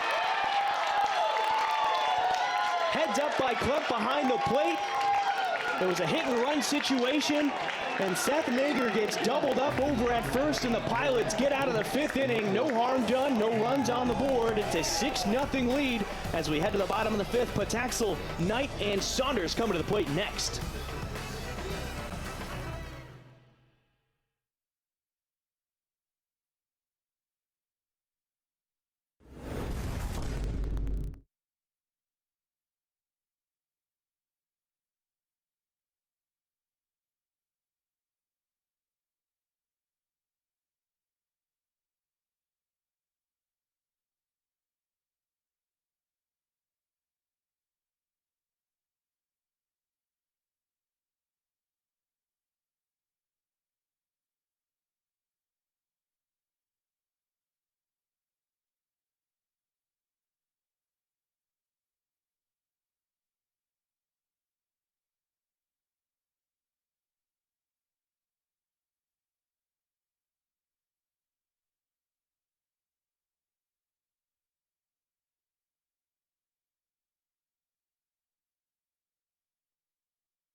batting is number 7.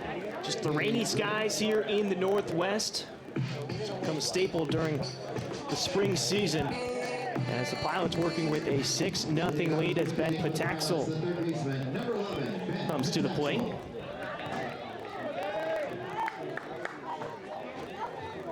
Dalton Mayshore is now out in right field. That is a defensive replacement.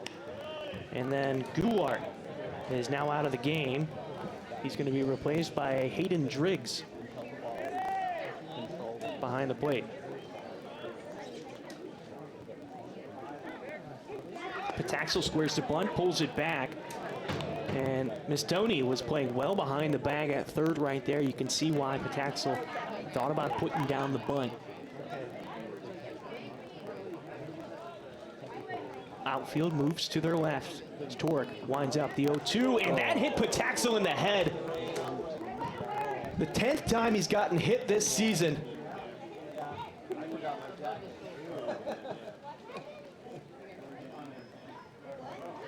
He looks a bit shaken up. Pilots trainer out there real quick. Pataxel with a good defensive role, so it got him in the helmet, fortunately. And obviously, not on purpose. Yeah. Ball slipped out 0-2. Probably just trying to get a fastball up to go by him. It slipped out of his hands.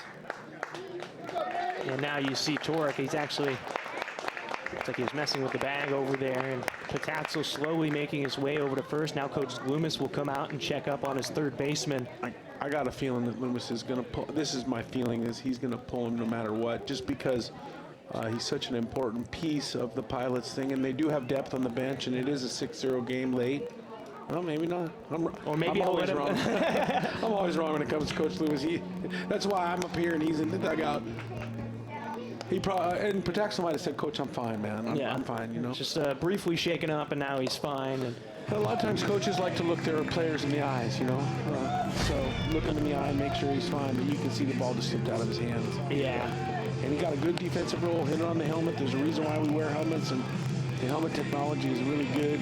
It's come a long way. It is. It is good technology. Batting comes left fielder, number 14, Riley Knight. Well, we're happy to see that Pataxel seems to be okay as he takes his lead off at first as Briley Knight steps to the plate. He's 1 for 2 today. An RBI single in the first, and then his last time out, he flew out to Seth Nager out in center field. Swings at the first pitch, behind 0-1.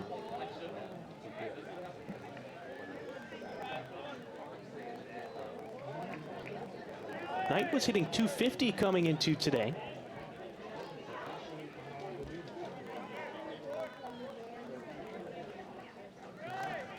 The 0-1. Double play depth for the middle infielders for the Gales. Knight with the hesitation at the plate, left the bat on his shoulder. It's 1-1.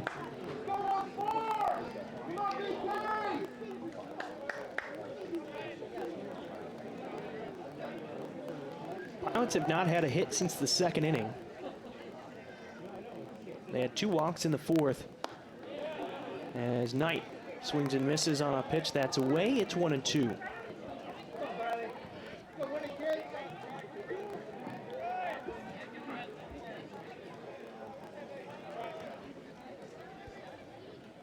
And Torek, who ran into some trouble early on, has rebounded pretty well after those first 2 innings. Put up 2 zeros on the scoreboard in the third and the fourth. Breaking ball that looked to slip out of his hand there. It's 2-2 tonight. Well, he's being a good Gale and eating up some innings and not blowing the bullpen in game 1 because he gave up 6 early, and that's what you have to do sometimes. You give up some runs, and then, like, you know, so I've been in games where pitchers have gave up runs early and then been really efficient late and got back into games. So another high fastball makes it a full count on Briley Knight.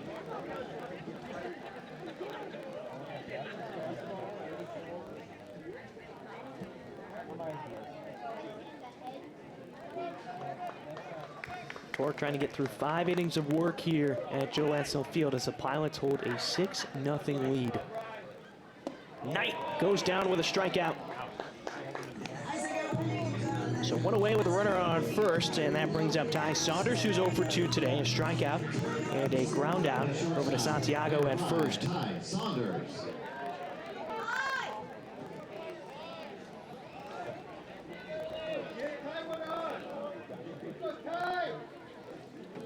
Saunders is hitting a .197 on the year. Solid defensive player for Portland. He pops this one up, and it'll go out of play to our left. For a strike on Saunders, it's 0-1. Now, he had big shoes to fill this season at the shortstop position with Chad Stevens getting drafted and moving up to the next level. We were wondering what the Pilots might do there, and they found a great defensive replacement in Ty Saunders. And he solidified it defensively. Offensively, though, he's still trying to find that rhythm. He bats from both sides of the plate. Peek over at the runner at first. Now throws to Saunders, who comes up empty on that swing, 0-2. Yeah, that's a big ask, you know. Be as good as him. I mean, one of the best that's ever come through, and it's always hard to follow a guy like that. But the key about the Pilots is they're built on pitching and defense and base running, and so having a guy that can plug in and play great defense is the most important thing. So here's the 0-2. Fouled back into the netting. We'll reset. Sukata is on deck, provided the inning keeps going.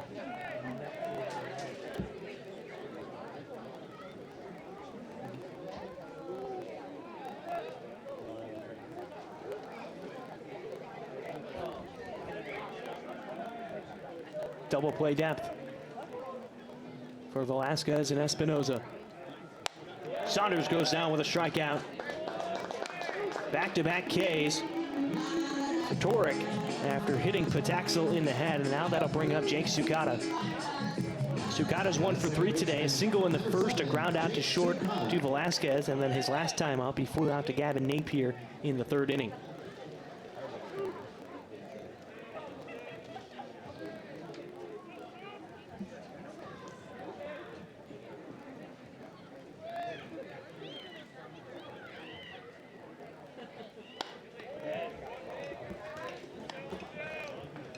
Outfield seems to be playing straight up for the Gales right now. The right fielder Dalton Mayshore seems to be playing a tad deeper than usual as he replaced Blake Mann out in right field this inning. The 1-0 to Sukata. In the dirt but gloved by Driggs. It's 2-0.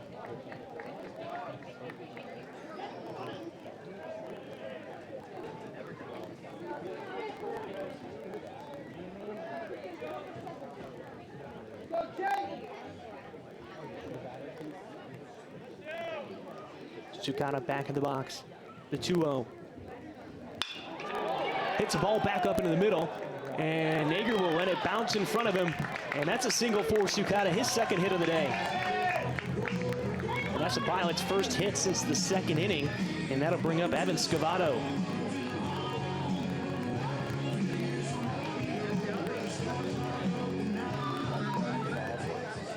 Scavato, a sophomore from Puyallup, Washington.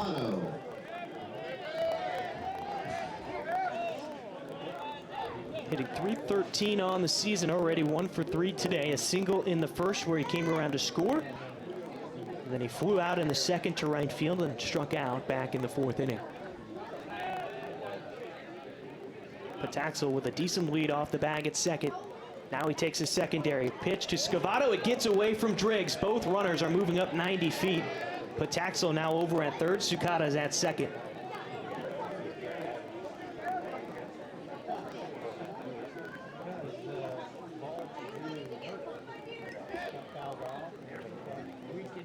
And now Corey, this is the second catcher that Torek has had to work with today. You mentioned it earlier with how well that Klimp and Boeto had been doing with eliminating or not having to eliminate that breaking ball, but we just saw one get away from Driggs, and now you've got runners on second and third. Yeah, that extra 90 feet is a big problem in that situation. You get 2 outs, you got first and second. Now a little flare or a little something scores, instead of scoring 1 run, scores 2 runs. So very important to get it to get those balls blocked.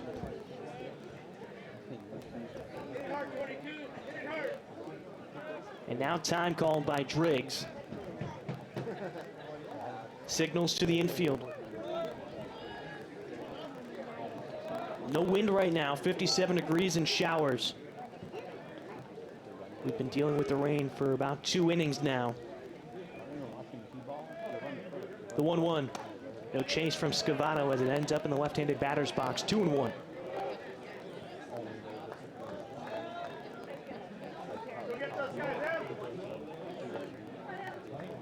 Brown is on deck. If Scavato can get on. Big hole on the right side of that infield. Espinoza playing up towards the bag at second, and this one gets past Driggs. Bounces off the backstop, sliding in head first. It's Pataxel. The throw goes over Torek. Now Sukata tries to score the throw into Driggs. He lost the ball. Sukata is safe. 2 runs come in and score. It's now an 8-0 lead for the Pilots after the wild pitch. Yeah, a little scary there coming in head first, having the catcher block the plate, but quite frankly, I think Coach Loomis might have been able to block obstruction there because the new rule, the catcher can't be camped over the plate without the ball. You'll see first baseman is supposed to come in that situation to get that ball.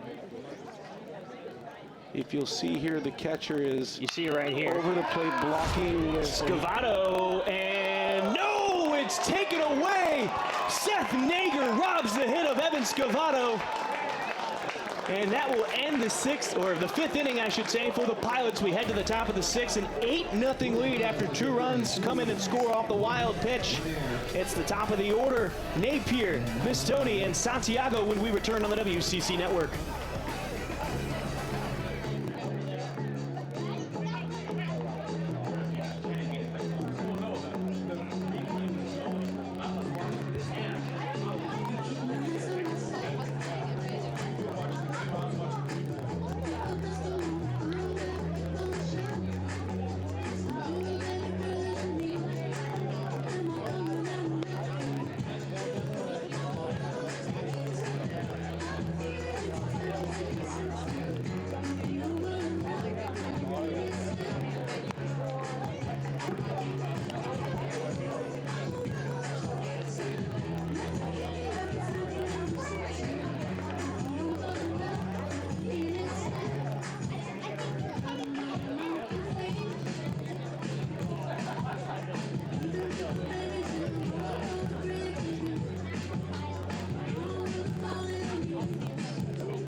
Ladies and gentlemen, your attention please. Now playing third base for the Pilots, number 22, Evan Scavato. In the game in right field is number 33, Henry Mensch. Leading off for the Gales in the 6th inning, the left fielder number 16, Gavin Napier.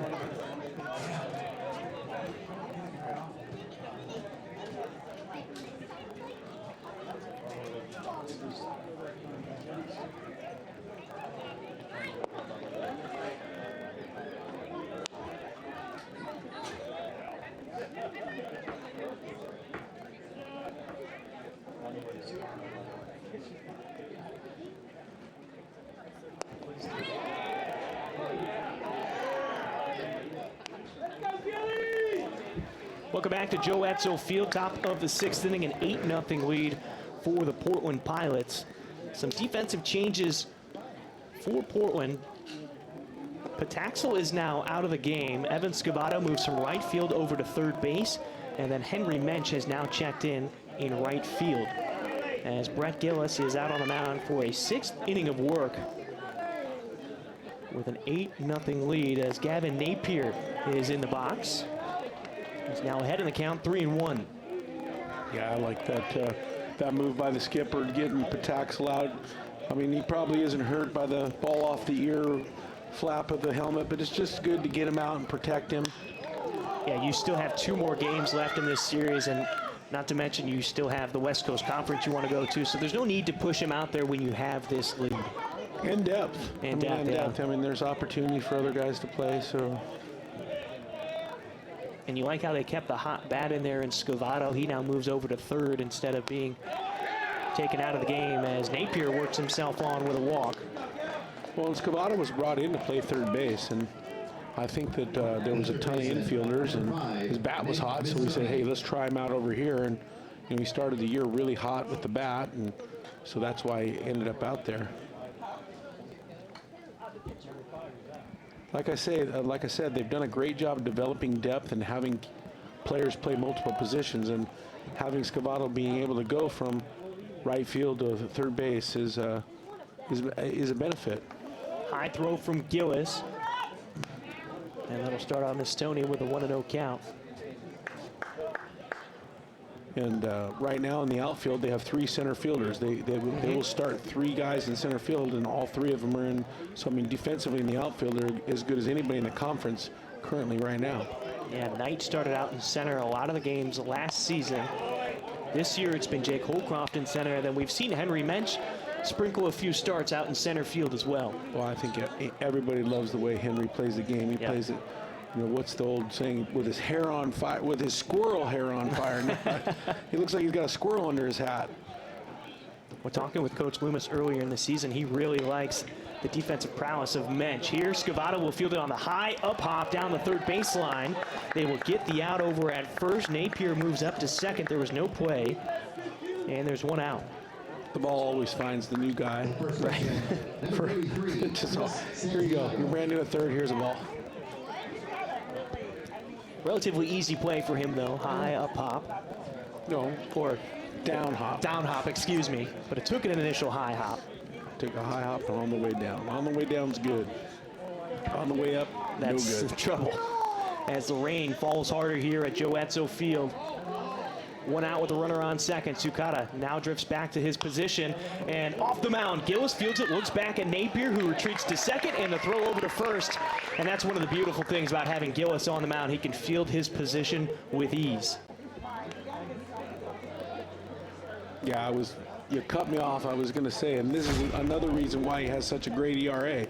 You're talking about an infielder playing pitcher now. Third base for the Pilots, but I imagine he was probably shortstop in high school. And so any ball that gets hit around that little round piece of turf, he's going to field. I believe that's the second play he's already made today. It is. He made one back in the first inning as well. And huge baseball intelligence to turn and freeze the runner and not let him get that extra 90 feet, knowing that he had time to throw the other guy out. Gillis fires a fastball at the knees of Velasquez. It's 0-1.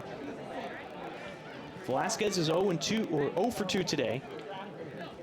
2 strikeouts, 1 in the second and 1 in the fourth.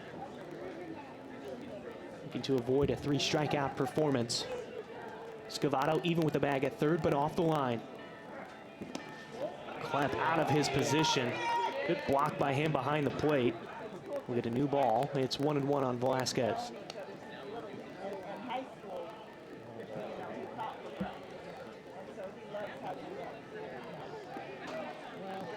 Hearing the 5 o'clock bells in the background.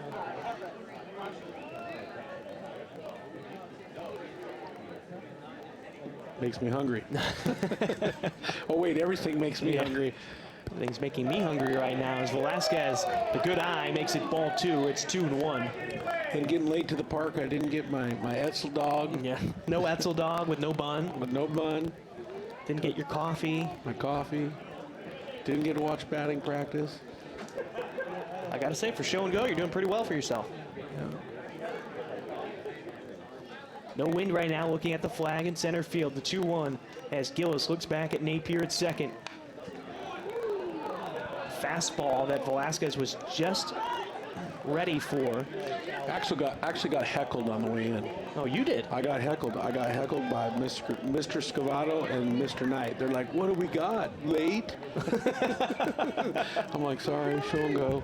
I had a job that pays the bills. Yeah. I was in Carson, Washington, at 1:30, and I was able to make it by the national anthem. Velasquez gets it off the end of the bat. Scavato will touch it in foul territory. And that'll be 2-2. I'll give you some credit. You got here just before the national anthem. But I will tell you, anybody listening to this broadcast knows that the brains of the organization is sitting to the left. All I do is just listen to you and then get to pipe in every once in a while. It's a team effort up here. I'm very lucky to get to work with you and thankful that the University of Portland allows us to do this. Yeah, absolutely. Beautiful facility, great people work around the broadcast. And this year, this is probably going to end up being one of the best teams in the history of University of Portland. And Velasquez fouls this one off of himself. We'll reset the 2-2. Yeah, this is probably one of the best teams that Portland has had in the West Coast Conference. Of course, when Coach Loomis was here, they were part of the Pac-10 in the North Division. We will see, right? Yeah, we will see. Time will tell.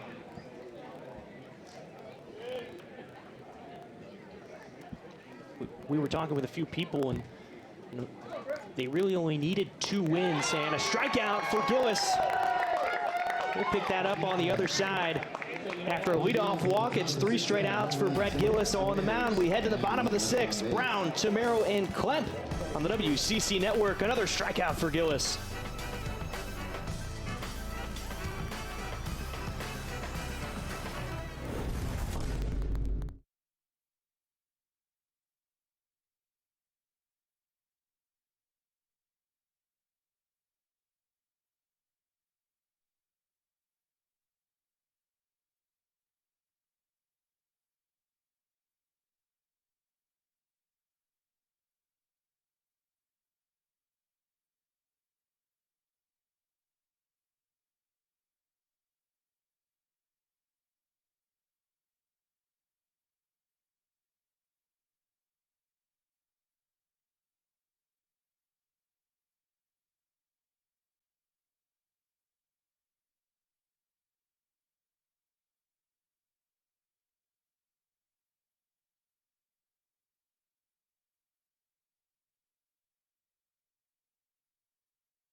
Welcome back to Joe Edsel Field. Brian Slyke, Corey Kier with your call. A new arm on the mound for St. Mary as Ryan Torik's day is done. It's now Jack Snook who is on the mound. Snook has a 2.55 ERA with a 2-1 record on the season. Now he's had a team high. This is now 26 appearances on the season. He's gone 35 in the 3rd innings, giving up 34 hits, 10 earned runs, 39 strikeouts to just 10 walks. First pitch to Sam Brown. Swung on and missed. It's 0-1, and it looks like Snook has more of like a whip action with his arm as he brings it in. Very first pitch, a really good changeup. So he has a very aggressive motion. I would say a efforted motion, and it looks like changeup might be his pitch. This one missing high and away for Brown. That'll even the count at 1-1. Torik went through 5 innings of work on 107 pitches. He gave up 9 hits, 8 earned runs. 7 of those were earned. 4 strikeouts, 3 walks, 2 hit batters, and 2 wild pitches. Brown, ground ball over to the right side. Espinoza will field it on the ground. And there's one away to start off the 6th inning for Portland. The old berm today is loaded with a bunch of Little Leaguers. Oh, yeah. There must be a Little League event going on today. And a lot of them with their uniforms on. At least their jerseys, as Tamero steps to the plate. And there you get a look at them right there. Even some softball players, it looks like, maybe. Great time of life. You're at a ball game and out on the berm with your friends. not really paying attention to the game, but just having a great old time. Weather's not bothering you. First pitch to Tamero, swung on and missed on a low pitch. Tamero has reached base 3 times in 3 different ways so far today. He was hit by a pitch in the first inning, which brought in a run when the bases were loaded. Singled in the second, came around to score thanks to Nick Klemp on a 2 RBI double. As Tamero gets one off the end of the bat, it's 0-2. And then his last time up, he walked in the 4th and then was left stranded over at second. This weather has got every coach to don the puffy coats. Even Coach Valentine's got his puffy coat on. Tamero takes a ball above the letters. I don't feel like it's too often we see Coach Valentine in his jacket. It's a staple for Coach Loomis. Yeah, And Lambert. It's cold and rainy. Yeah. Tamero fouls it back. We'll go to the 1-2.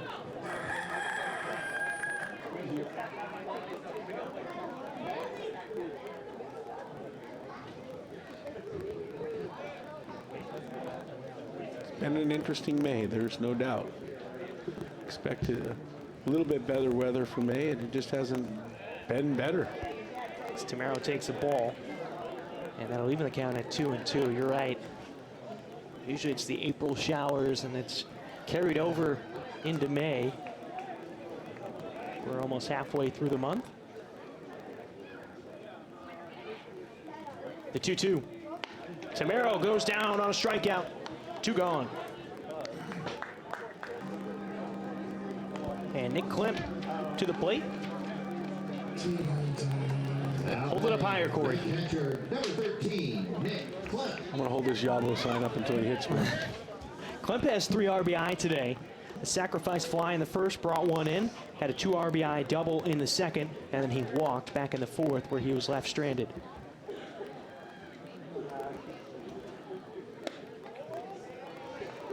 And what you could say is a productive 1-hit performance so far today. No arm throwing in the bullpen right now for Portland, but there are a couple players down there and seem to be getting loose. But Gillis has been throwing a gem for the most part today as Klemp takes a strike. Either that or they're getting ready to get on the ski lift because they look like They got their winter jackets on. they look like they're going to Mountain Meadows here this afternoon. Looks like Nygaard down there all bundled up. Klemp. Ground ball over to short, fielded by Velasquez, and they get the catcher running down the line, and that's a 1-2-3 inning for Portland at the plate. We head to the 7th inning.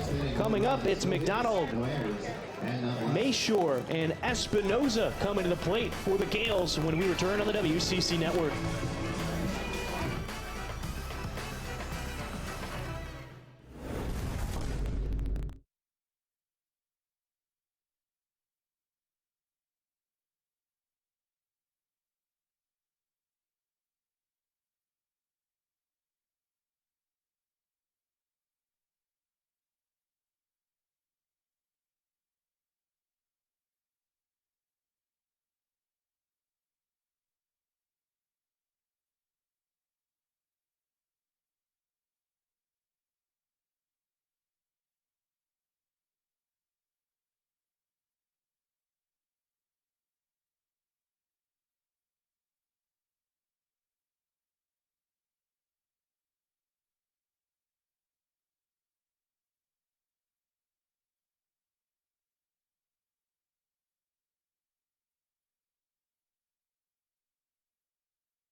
Blake McDonald is leading things off for the Gales in the top of the 7th inning. Brett Gillis back out there.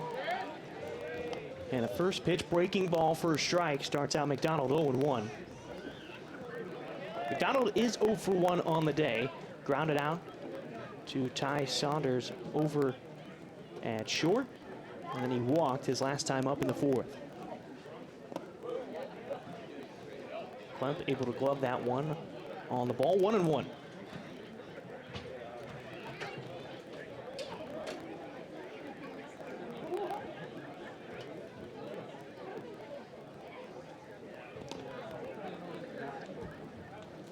Getting away from Klemp, it's 2-1. Dalton Mayshore is on deck for the Gales. Came in as a defensive replacement back in the 5th inning.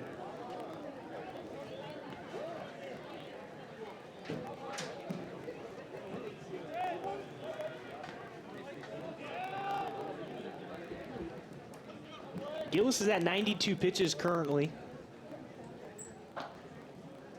Thinking this might be his last inning of work. No need to overuse the arm with an 8-0 lead right now. That one stayed high. It's 3-1 on McDonald.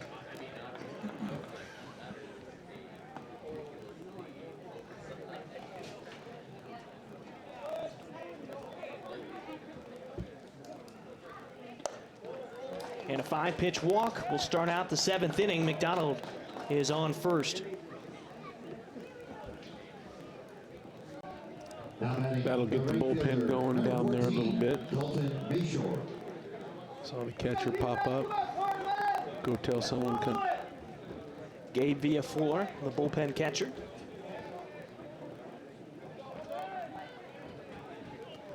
Mayshore is batting .217 on the season through 40 games. He has 23 hits, 17 RBI. Back pick down to first. Brown applies the tag. The runner is back safely. McDonald. Mayshore took the ball. It's 1-0. Looks like Mr. Franson is going to be the first one up to warm up. Yeah, you're right. Lefty up in the bullpen right now. As Mayshore steps into the right-handed batter's box. The open stance. Scavato playing in at third. Mayshore will bunt this one foul into the Gales dugout. Correction, he's now behind 0-2 in the count. First pitch was a strike.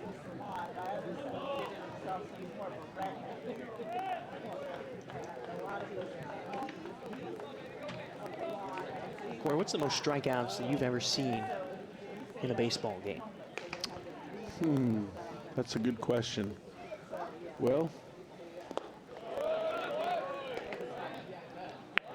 Mayshore takes his first ball. It's 1-2. high school game, see, I saw a couple 13-14s. Those are 7-inning games. Yeah. Trying to think. That's a good question. What if I told you on this date? As Mayshore strikes out, and the throw ends up down the right field line. Mensch will back it up. The strikeout on Mayshore will give them their first down, and moving up to second, it's Blake McDonald.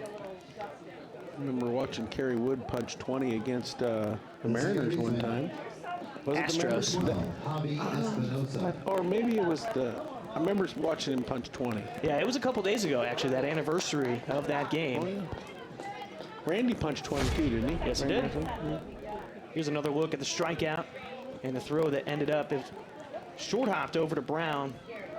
Tried to extend out to go get it and reach it. Bounced over his glove. So now the runner in scoring position with one out. Shout out to one of my former players over there, Columbia River. Sam Boyle punched 17 the other day. Oh, wow, okay. In a high school game. Pretty special arm going off to the University of Washington. Incredible stats. He's punched like 75 guys and has 2 walks. And I'm serious when I say that. It's no exaggeration. Walked 2 guys this year so far. That's control for sure. 2-0 now on the batter.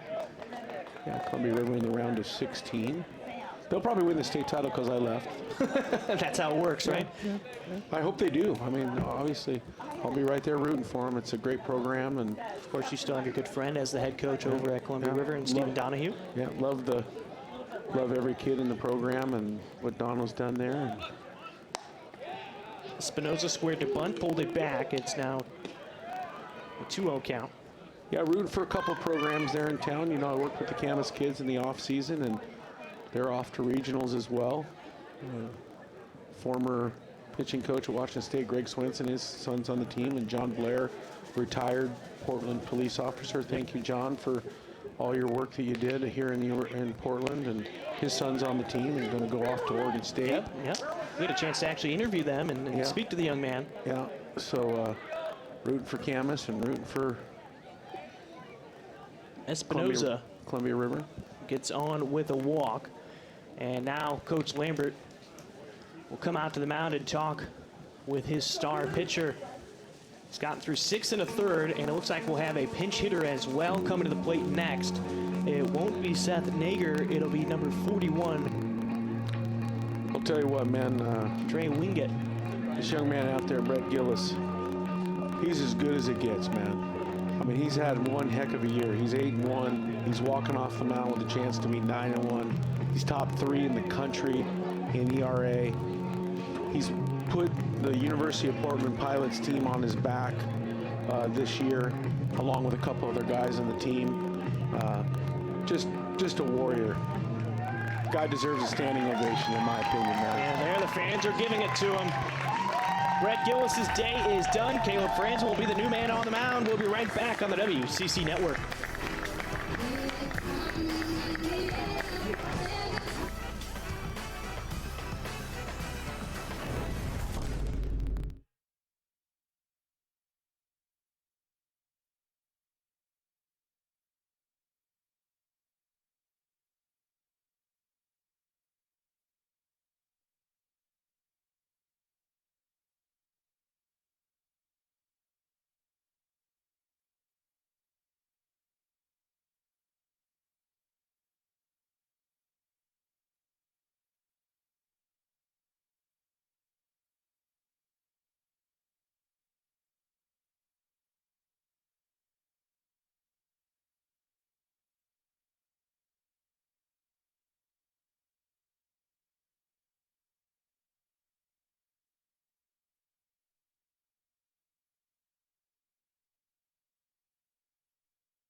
Welcome back to Joe Etzel Field on the beautiful campus of the University of Portland. We're in the top of the 7th inning in the 8-0 ball game. Brett Gillis's day is done. The new arm on the mound is Caleb Franson. And Brian, can you go ahead and tell us Mr. Franson's stats? Yeah, 4.72 ERA, 2-5 record on the season as he makes his 15th appearance. He's gone 53 in the 3rd innings of work, giving up 53 hits. The first pitch breaking ball for a strike makes it 0-1 on the new man at the plate, Trey Wingate. Franson, though, he's given up 28 earned runs, 63 strikeouts to just 18 walks, and opponents are batting .259 against him. And Corey, we've seen him throw quite a bit in a Pilot uniform this season. He's just had a couple of tough breaks on the mound. So that 2-5 record is not really indicative of how he's been throwing this season. Yeah, like I said, we talked about this a little bit during the Utah Valley game 2 days ago, and you know, it seems like every year there's always an unlucky guy, and actually about 3 years ago it was Brett Gillis. Brett Gillis was the guy that every time he went to the mound, he'd pitch pretty good and get unlucky, and it's kind of been Franson, but Franson's got a great arm, and he's really going to help the Pilots down the stretch, and here he is coming out and getting some work right now. Wingate almost with the check swing, pulled it back in time. It's 2-1. Franson's a sophomore from Westland, Oregon. And the other thing that's, I think, sticks out to me is how well he's taking care of business after being a starter in the rotation on the weekend series and transitioning to the bullpen. He's had a good head on his shoulders and just continues to attack from the mound and not let it affect him. Well, again, it goes back to maturity and leadership. I mean, there's a guy down there named Eli Morris, and I'd be willing to bet he probably sweeps the dugout when it's done. I mean, Eli's done everything, and if you and set an incredible example for every pitcher down there on, hey, you're going to start, you're going to relief, you're going to come in and face the right-hander, you're going to come in and face the left-hander, and you know, if you watch what Eli's done since he's been here, he's done whatever he's been asked to do, and that's just what the coaching staff expects of being a good pilot is what it amounts to, and that makes the culture great. You know, you can tell that this Pilot team has a great culture, and it comes from being selfless and playing for each other, and you can see that's going on. And culture beats talent in the playoffs. Full count on Wingate. Runners on first and second. Franson throws. That one's high for a ball. And a walk issued. So now the bases are loaded with one out. Now batting the catcher, number 7, Hayden Driggs.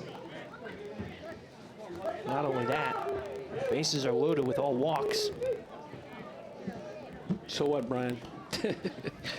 Again, my philosophy as a pitching coach is always, you know, you don't want to spook those darn pitchers. I don't care if you walk 3 guys in a row. Just don't give up a run before you strike out 3 guys. So, got to get after it here. Well, Hayden Driggs, the 9-hole hitter, is at the plate now. Came in as a defensive replacement after Riley Lamb pinch hit for Mark Goulart. Driggs will take a first pitch strike. It's 0-1. He's batting .240 on the year, making his 29th appearance on the season. He has 6 hits and 25 at-bats, and he's driven in 5 RBI on the season. Looking for that 6-4-3 double play or the 4-6-3 double play here and just get out of a jam. No call from the home plate umpire. Makes it 1-1. Well, Gillis is responsible for the runners on second and third, but how it stands right now, 6 1/3 innings of work, 2 hits, no earned runs, 8 strikeouts to 4 walks, and Gillis had 1 hit batter today. Questionable. Good batter. Yeah, that batter that got hit, yes, very questionable. Swung on and missed. A big strike on Driggs makes it 1-2. Well, Corey, I was asking you about the strikeouts in a single game. Back in 1952, Ron Nachai of the Pittsburgh Pirates, at 19 years old, struck out 27 batters in a 9-inning game. Now 4 batters reached base in that game in 4 different ways. A check swing, they appeal down to first. Steve Hilgendorf saying the batter did not go around. It'll be 2-2. But Nachai, at 19 years old, pitched against the Bristol Twins or for the Bristol Twins, I should say, which was the Appalachian League team for the Pittsburgh Pirates at the time. He almost didn't make that start, dealing with stomach ulcers, but went on. Again, 27 strikeouts and a 7-0 no-hitter against the Welch Miners. Here's a ball that lands out in right field. Mensch will field it. One run is in, and the runner will be held up over at third. Klemp gets the throw that gets away from Sam Brown. And so that's an RBI single for Hayden Driggs. And the first run across the board today for St. Mary's as Blake McDonald scores. On fielder, number 16, Gavin Napier. Gavin Napier steps to the plate. He is 1 for 2 today. Struck out on the first, a single back in the fourth, and then he walked back in the sixth. Actually, a pretty good piece of hitting there, and the ball just was a little bit higher than probably he wanted it to be, but it was on the outer half, and he just took it the other way.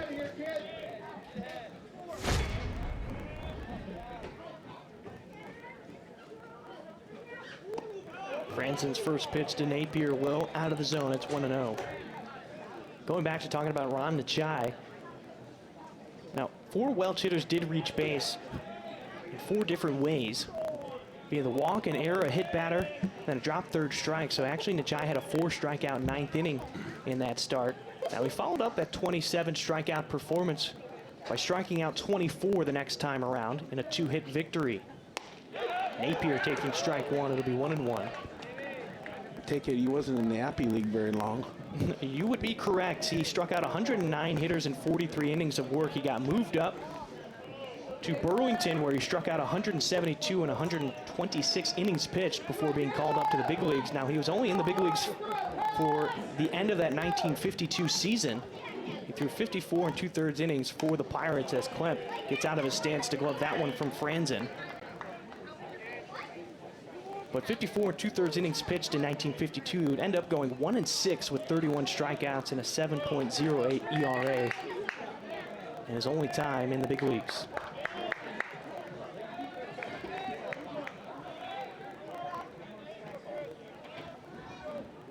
Bases loaded, the 2-1 with 1 out. Franzen to Napier. A low pitch out of the zone makes it 3-1.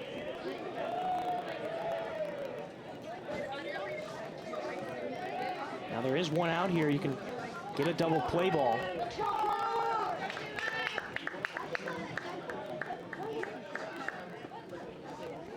And time called by Nick Klemp. Talk things over with his pitcher. Probably a good timeout to take with a 3-1 count. Bases are loaded. Just trying to slow things down and calm down Franzen. You're looking for bad contact here in a 2-ball. Exactly what you're looking for. You definitely want to attack the strike zone here. Looks like the Joey Gartrell is up in the pen. Good eye. There's not a lot of 6'6" right-handers. 6'4". Oh, he looks 6'6" from here. Anybody over, and when you're 5'8", everybody's 6'6". 3-1. Napier patiently waits. Now he hits a high fly ball out into left field. Knight is dropping back, and a grand slam for St. Mary's and Gavin Napier.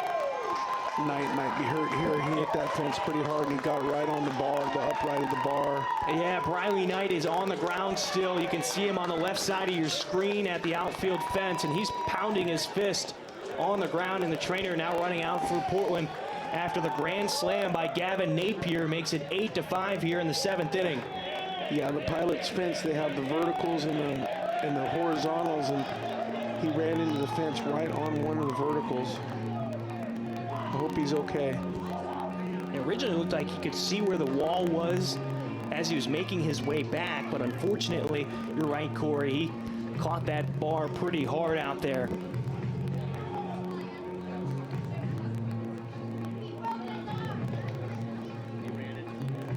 And he's slow right now.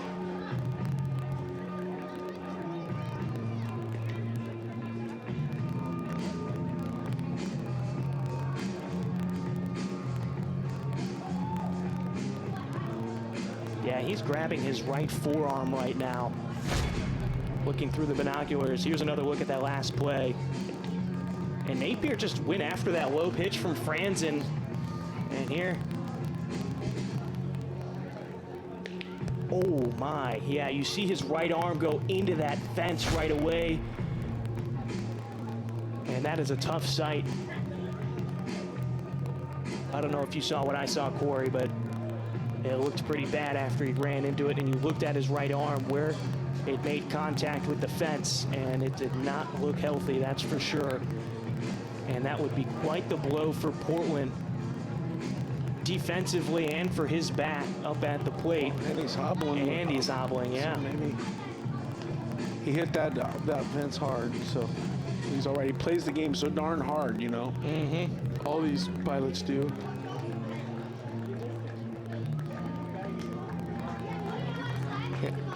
Yeah, and I've seen oftentimes when guys hit the fence, sometimes that their cleat will get stuck in the bottom of the fence, and that's possibly what happened there as well.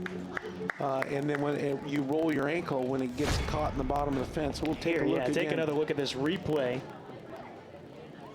See, he's running back. Sees the wall at the last second. You see his right foot sort of on its side right there as he went into the fence. Immediately picks up his leg. Yeah, he could have got a cleat stuck in the fence. Well, St. Mary's is right back into this ball game after trailing 8-0 coming into the 7th inning. They put up 5 runs on the board thanks to 3 walks and an RBI single before that, and then Gavin Napier's grand slam brings it back within 3, and things have just gotten tight here at Joe Etzel Field. Yeah, Gabe Scoro looks like he's going to be the guy to replace Briley. He's out there getting his legs warm.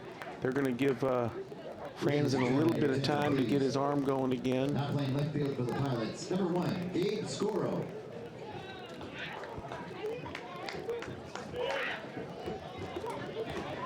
And just to reiterate for everybody, we're not totally sure what happened with Briley Knight. Nick Mistoni.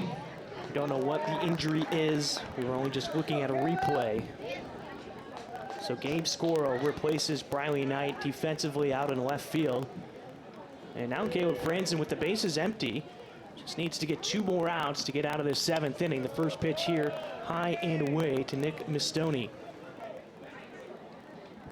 Mistoni's 0 for 3 today. 2 ground outs over to third. One was to Pataxel. His most latest at-bat was to Evan Scavato. And then he struck out in between those 2 ground outs. There he takes a strike. It's 1-1.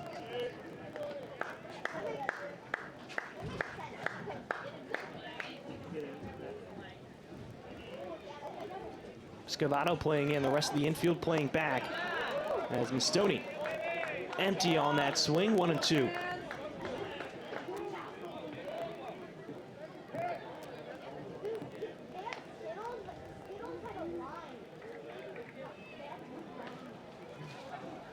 Mistoni, ground ball past the diving Evan Scavato down the left field line, into the corner. Scoro will chase it down. Mistoni rounds first, and he's into second, standing up, and a 1-out double.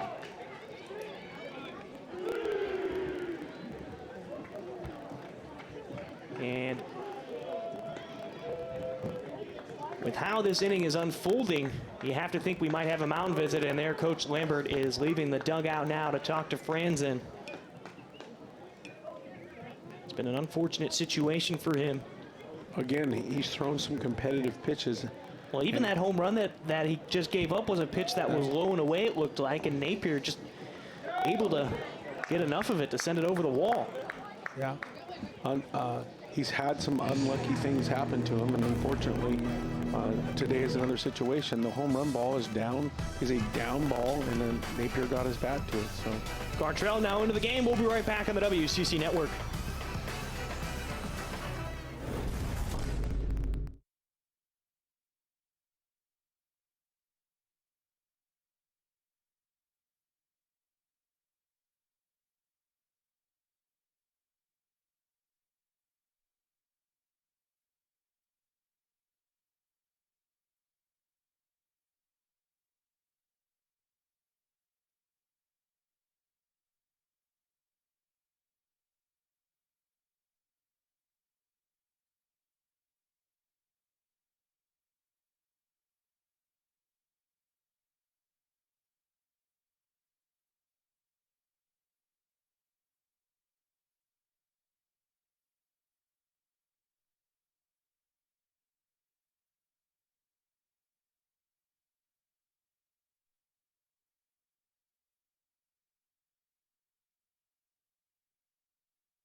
Welcome back to Joe Edsall Field, an 8-5 ball game as St. Mary's has put up 5 runs here in the top of the 7th inning. And a second pitching change for Portland in this half inning alone as Joey Gartrell is the new man on the mound, delivers a first pitch strike to Chris Santiago. Gartrell making his 22nd appearance on the season, 34 2/3 innings pitched, has a 3-1 record, a 4.15 ERA, and a 2-to-1 strikeout to walk ratio. 31 strikeouts to just 15 walks on the season. Ground ball to the right side. Past Sukata, who's keeping an eye on the runner. Mensch will come up throwing towards home, and that gets past Sam Brown. Gartrell was covering the plate as Klemp had to follow up that throw, and now there's runners on the corners with only 1 out. Portland seems to be in trouble right now, Corey. This inning alone, 3 walks and 4 hits. Momentum game. Right now, the Gales have it. They've got the momentum. And the key for the Pilots is to have someone step up and make a big play or a big pitch and just slow that momentum.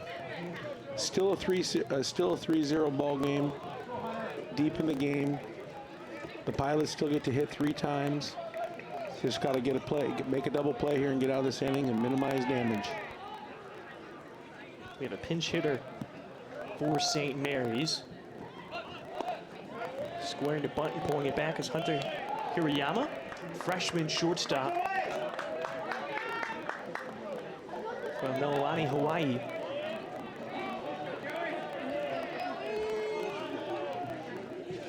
Freshman on the season's batting .375 as he's only making his 20th appearance. He has 6 hits and 16 at-bats with 1 RBI. Gartrell puts one in the dirt, blocked by Klemp, makes it a 2-0 count.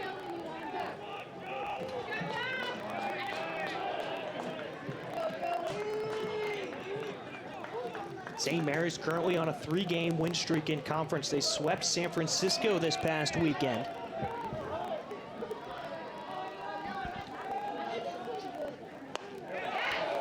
Hirayama with a strike, 2-1.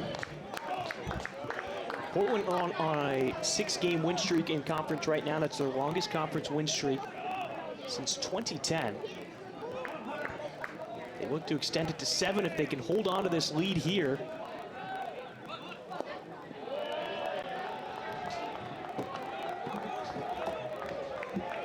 Three and 1 to Hirayama.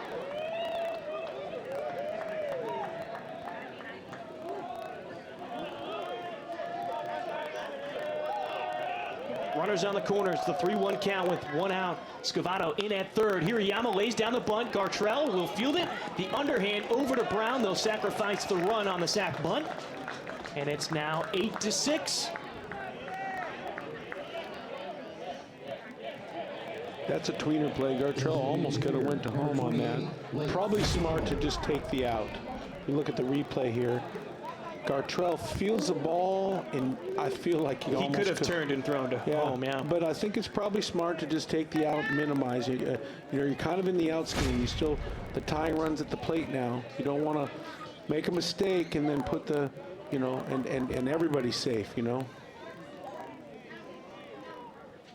So the sac bunt makes it a 2-run game as McDonald, the DH, takes a strike on the first pitch. It's 0-1. McDonald is only 0 for 1 on the day. Grounded out to Saunders over at at short.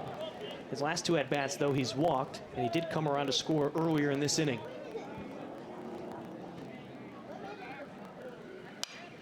Popped up, out of play behind us, 0-2.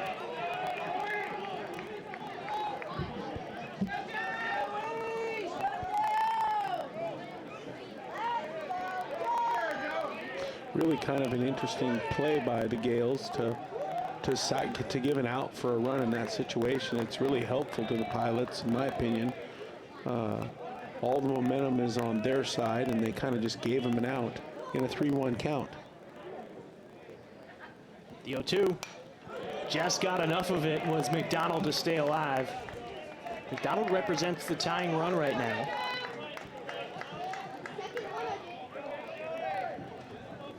Came into today batting .284.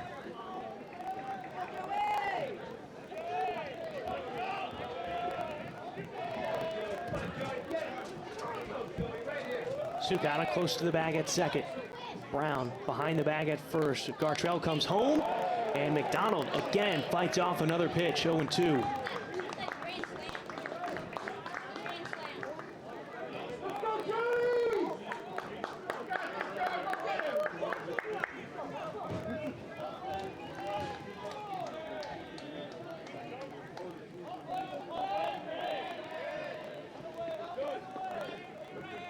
The 0-2. Gartrell setting himself up on the third base side of the rubber, time called by McDonald.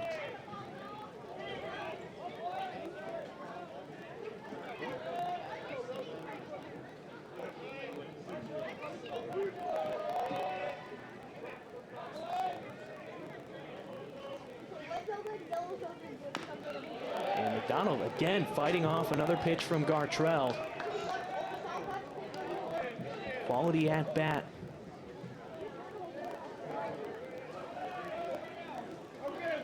Junior from Santa Rosa, California will not go down without a fight right now. Creeping up on 6 p.m., which was our original start time here before our game got moved up to 3 p.m. to try to avoid the rain for the most part. Strike 3 on McDonald. Gartrell picks up the strikeout. And that stops the bleeding. St. Mary's puts up a 6-pop in the 7th. We head to the bottom of the 7th. So get up and stretch. Holcroft, Pataxel, and Scoro will be coming to the plate next on the WCC Network.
Welcome back to Joe Edsall Field. A couple of changes for the Gales defensively as Jake Holcroft takes a first pitch strike.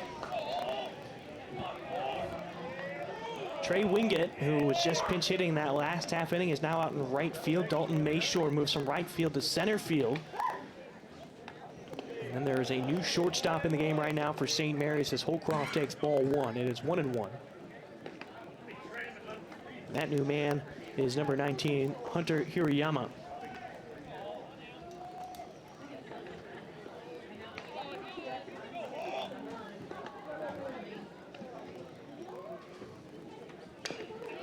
Holcroft fouls this one off. It'll be 1-2.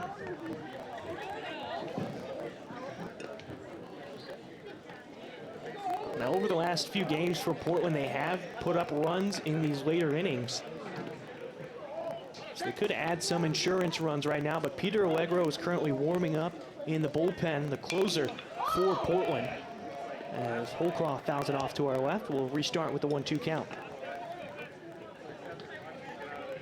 It's been a minute since the Pilots have given up 6 in an inning, in one inning. They've been playing really good baseball and pitching really well and playing great defense, and they haven't done that in a minute. And so, again, like you said, it's important You're not going to win every single inning. The key is in this one is to try to battle back and score some runs. Yeah, even if you put up 1 or 2 runs, it still adds some separation between you two. Holcroft, no chase. Full count now, 3-2. And really a good quality at bat after a long inning out in the field. Yeah.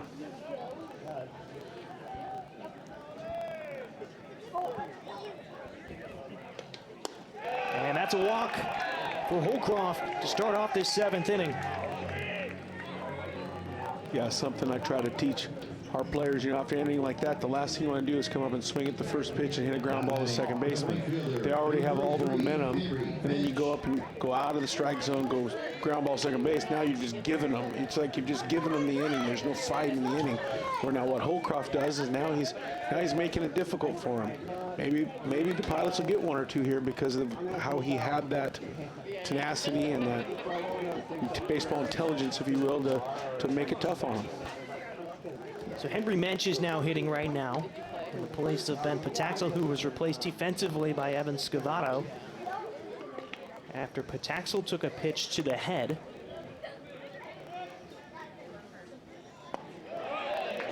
Check swing, they appeal down to the first base umpire, Steve Hilgendorf. Mensch did not go around, 1-1 count. Mensch has a .246 batting average on the season as he makes his 26th appearance. He has 14 hits and 11 RBI.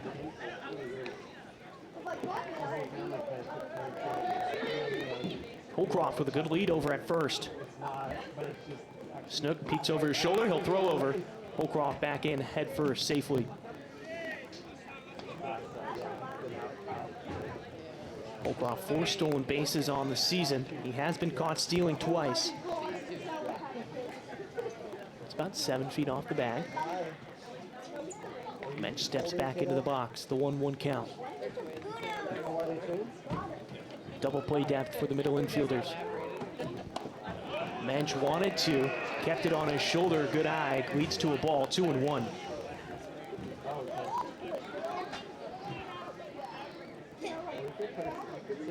Gabe Squirrel will be up next.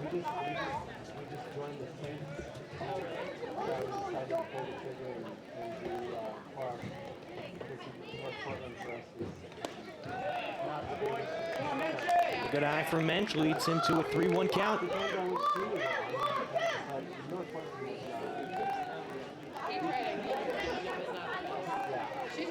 Pilots trying to take another series. They're currently in 3rd place in the conference. San Diego is in 2nd. Gonzaga's in 1st, but San Diego and Gonzaga going up against each other this weekend.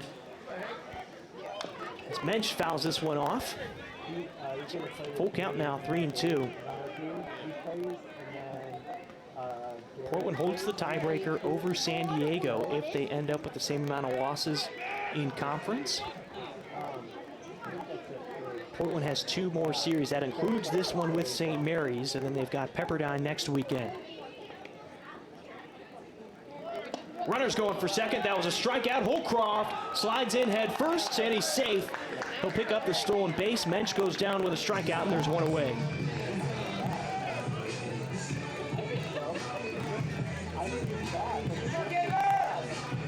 Honestly, not a bad throw by Driggs. It was maybe a bit high that took his man off the bag.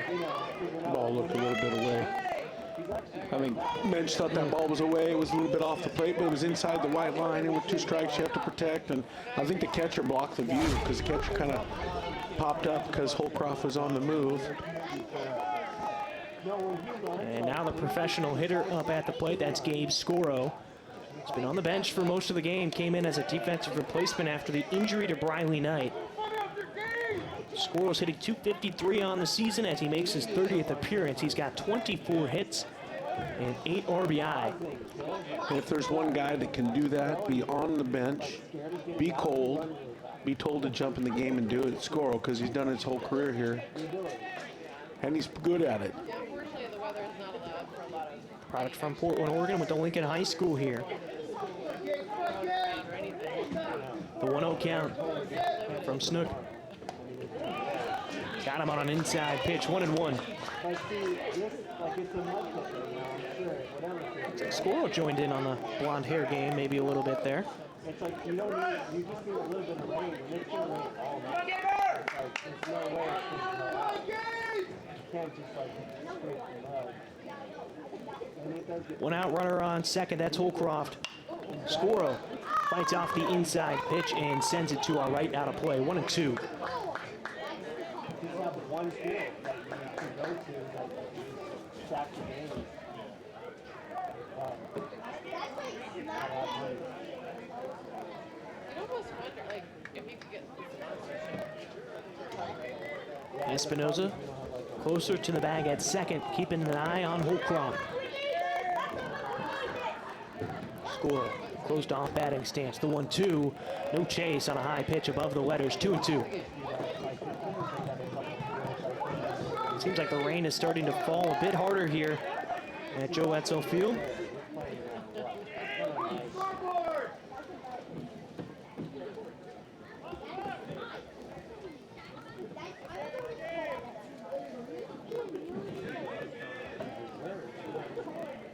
Pilots have only had one hit since the second inning.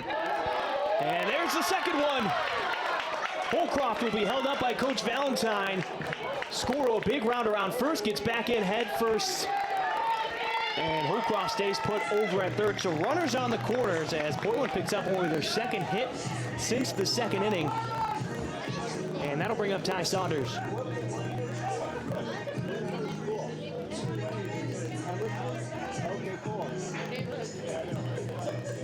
Now Saunders is 0 for 3 today. 2 strikeouts and a ground out over to first. Now batting the shortstop, number 5, Ty Saunders. That one was left over the plate. An easy swing for Squirrel.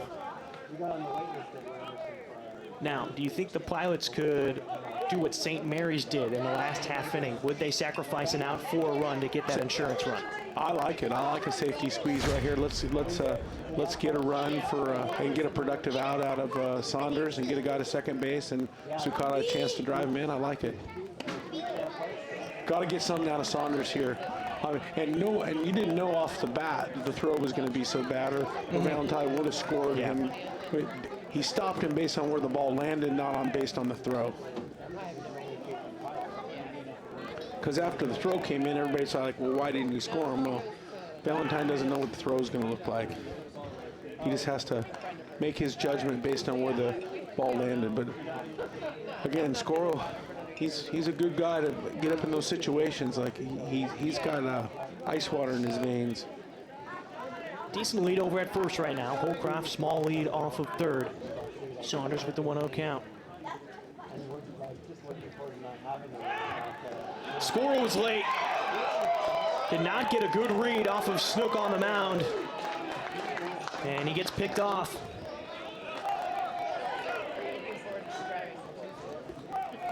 Good move by Snook. Holcroft now the only man on base, and that makes things a bit tougher for Saunders at the plate. Let's see here. Squirrel looked like he was in the middle of taking another secondary maybe, or just was not expecting that pickoff. So the 1-0. Saunders patiently waits on ball 2, 2-0. Needs Saunders to pick him up big time. Yes, he does. Allegra warming up in the bullpen still. And every person that's ever played baseball has been in that situation, and no one wants to come back to the dugout when you get picked off at first in that situation. 100% Gabe Squirrel isn't trying to get picked off there. No, not at all. But that's where you come back to the dugout and you honestly stay as far away from the skipper as possible because he's not happy. And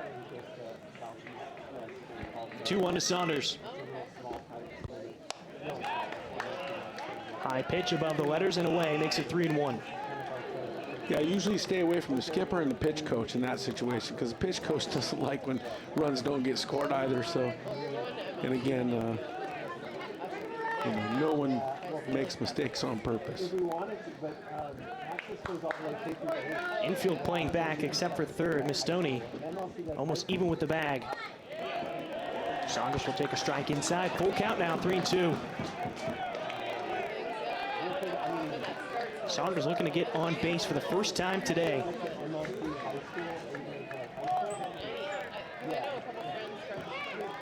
age out of Emerson who are now sixth grade. I don't know what this first program looks like. I guess That one's inside and a walk. So Saunders gets on for the first time today. And that'll bring up Jake Sukata, who was 2 for 4 with 2 runs and 2 singles. Now batting the second baseman, number 7, Jake Sukata. Looks like Coach Moore is going to come out and talk to his pitcher. Probably got a left-hander coming, or maybe he's just... They do have an arm warming up in the bullpen. I could not make out who it was, though. And it does, looking through the netting, it did look like it was possibly a lefty.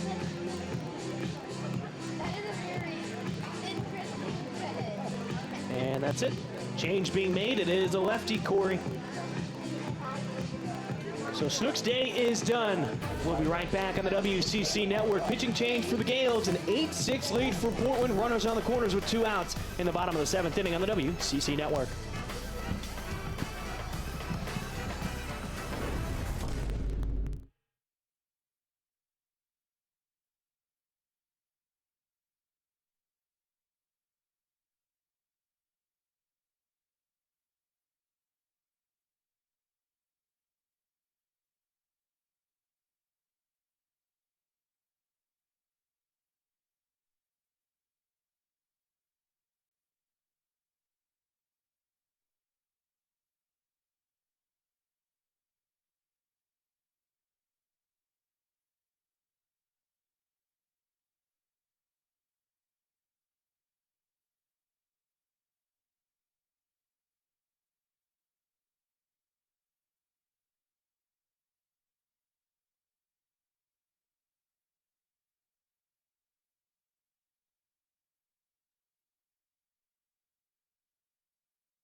I think he's Ryan Saunders. That's my guess.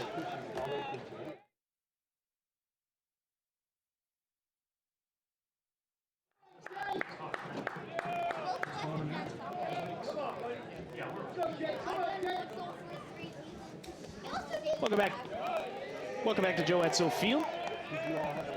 New man on the mound as Sukata takes a first pitch ball. Now there's some slight confusion around the ballpark right now. Number 6 is on the mound, but it's not the number 6 that matches up with our roster. As Sukata takes ball 2, it's now 2-0. So I'm circling all the left-hand pitchers on the roster. I'm based on the height. Now, I'm crossing off the 5'11". We decided that he's taller than 5'11". Last year she was. Because, I mean, Could it be Ryan Dougherty? As Sukata takes a strike. It's now 2-1. We got two options at 6'2". We've got the junior, Ryan Dowdry, or we've got the freshman, Chase Dabbs. Now, my guess, and I'm not trying to be disrespectful, but it's probably the freshman that forgot his jersey. Now, no disrespect if it's the junior, but it's one of those two. Holcroft hits a bloop out into left field, and it's a diving catch by Gavin Napier, making his second defensive play of the day. And he takes a hit away from Sukata and saves a run from coming in. It's 8-6, Portland leads as we head to the 8th inning. Mayshore, Espinoza, and Wingate when we return on the WCC Network.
Whatever the other one. Welcome back to Joe Edsall Field, top of the 8th inning. Peter Allegro is on the mound as he makes his 21st appearance on the season. Has a 2.72 ERA with a 4-1 record, 10 saves, which leads the conference. 39 2/3 innings pitched, giving up 26 hits, 12 earned runs, 41 strikeouts to 18 walks on the season. First pitch inside on Mayshore for a strike. It's 0-1.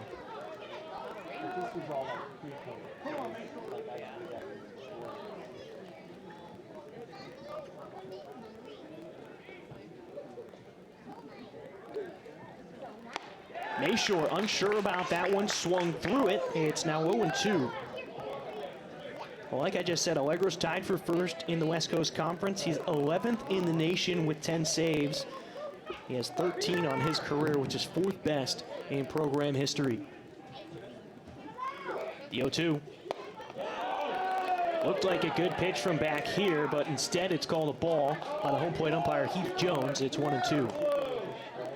And now you hear some of the fans giving it to him. Now, Coriuna, I think that was Ryan Dougherty that was on the mound. Now, we're not totally sure. I've got their pictures up, so when if he comes back out, we're going to figure it out. The 1-2. No chase from Mayshore. Makes it a 2-2 count. Which is the junior, not the freshman, so I'm pretty convinced that it's probably Dougherty because the freshman has big hair, but maybe he cut his hair off. Chase Dabbs has big flow. Big time flow. Yeah. A lot of lettuce up there. A lot of lettuce.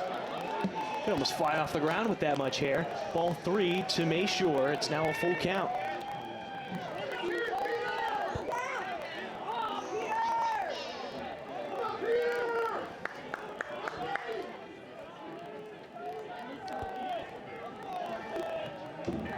Infield playing back. And no call from the home plate umpire. And that is a leadoff walk for Dalton Mayshore. Quality at bat for him, fell behind 0-2, worked himself on with a walk. Number 12, Javi Espinosa. Javi Espinoza stepping to the plate. Now he's 0 for 2 today. A fly out to center to Holcroft, a strikeout in the 5th, but he did walk back in the 7th inning where he came around to score thanks to that grand slam from Gavin Napier.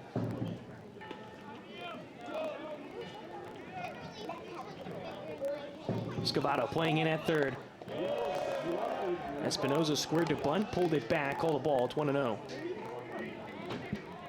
You wouldn't want to know it was in that box. She's all right.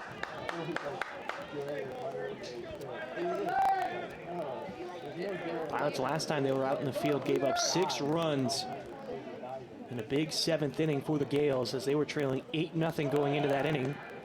Allegro throws over to first, Mayshore back safely with no tag applied.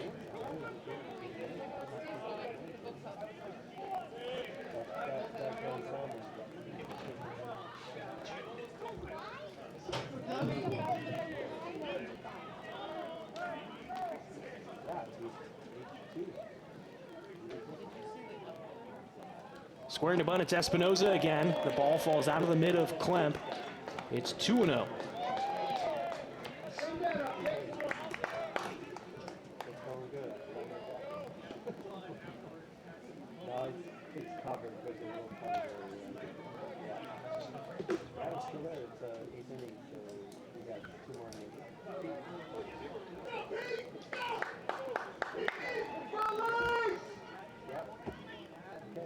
The 2-0.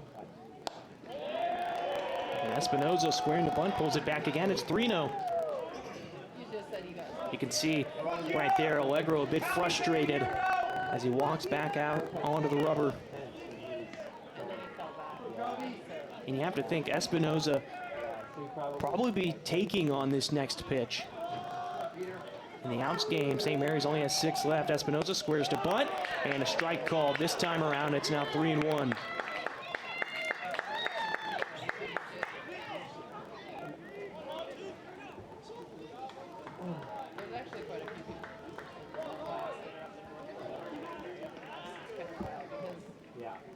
Scavato on the infield grass over at third. Double play depth for Sukata and Saunders, the middle infielders, as time is called by Espinoza.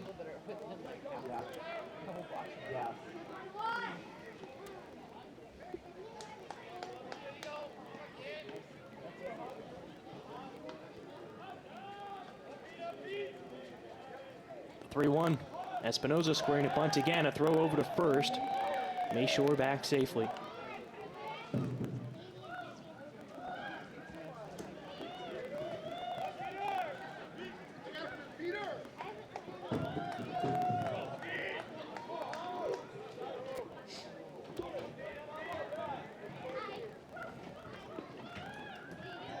Espinoza squaring to bunt again. Strike 2. And Allegro falling behind 3-0. Has fought back to a full count, 3-2.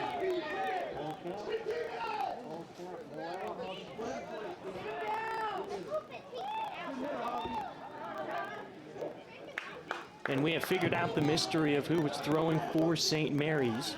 Corey, you were right. He was standing at 5'11". Your eyes don't lie. We know that. I know you didn't trust my part-time Northwest scout eyes of 5'11" on the mound. You're like, no, he's way taller than I didn't that. say he was way taller. I just thought he was taller. And Yeah, go ahead. fly ball was caught by Gabe Score out in the left, so 1 away now. But you were right. It's Ryan Sanders, left-handed sophomore from Lancaster, California. It's always the left-hander that forgets his jersey, and I could say that because I'm left-handed. So, but it is. Over the years of my coaching career, I've had numerous left-handers, and you roll to the game, and we forgot a cleat, or we forgot a jersey, or we forgot our socks, and it's always the left-hander. Double play depth for Saunders and Sukata. Scavato in on the grass again over at third as Allegro throws over to first.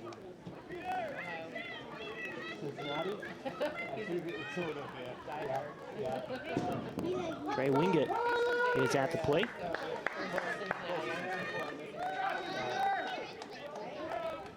Wingate walked his last time up. Allegro gets a fastball by him, 0-1 to start off this at-bat. Everybody stops. Everybody else is just trying after that. It's true. In the blue jackets, hockey's gotten pretty big. Oh, okay. Squirrel, Holcroft, and Mensch is the outfield right now for Portland. The 0-1. Strike 2 on Wingate. The infield, Scavato, Saunders, Sukata, and Brown, with Klemp still behind the plate.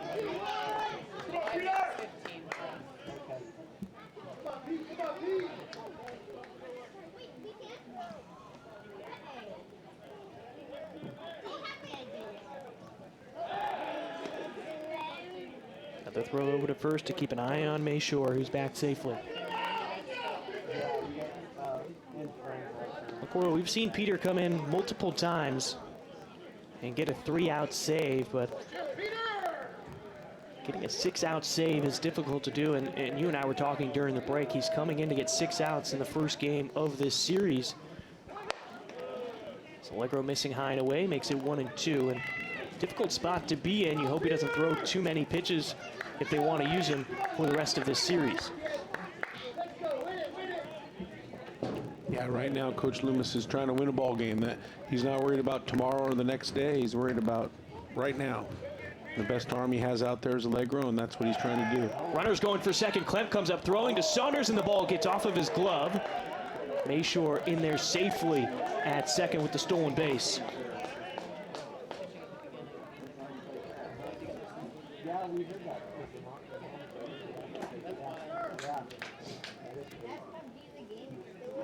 So 2-2 count on Wingate. Here's another look at it. The low pitch.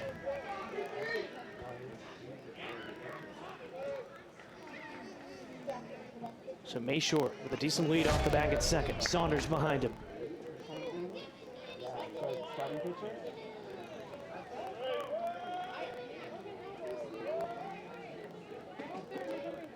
Sukata now in shallow right field. Strikeout for Allegro. 2 gone.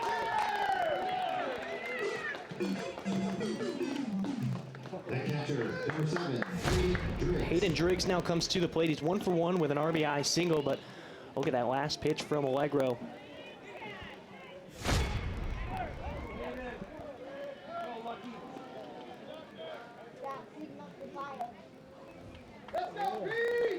Pretty effective. Allegro looks back, comes home with it. Low, Klemp, able to keep it in front of him.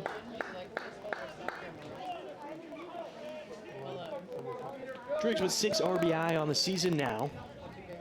Batting .269 after picking up that single.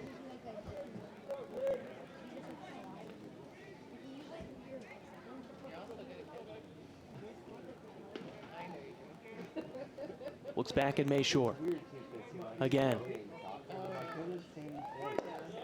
Low and inside on Driggs makes it 2-0.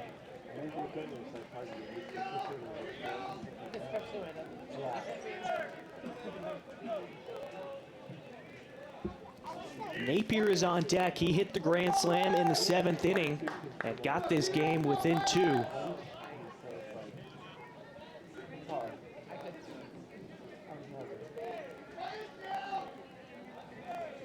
2-0 count on Driggs.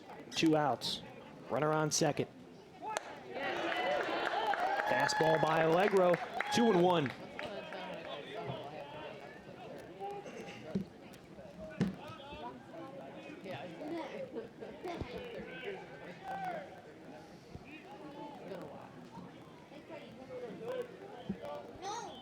Come on, Peter. Ready, kid.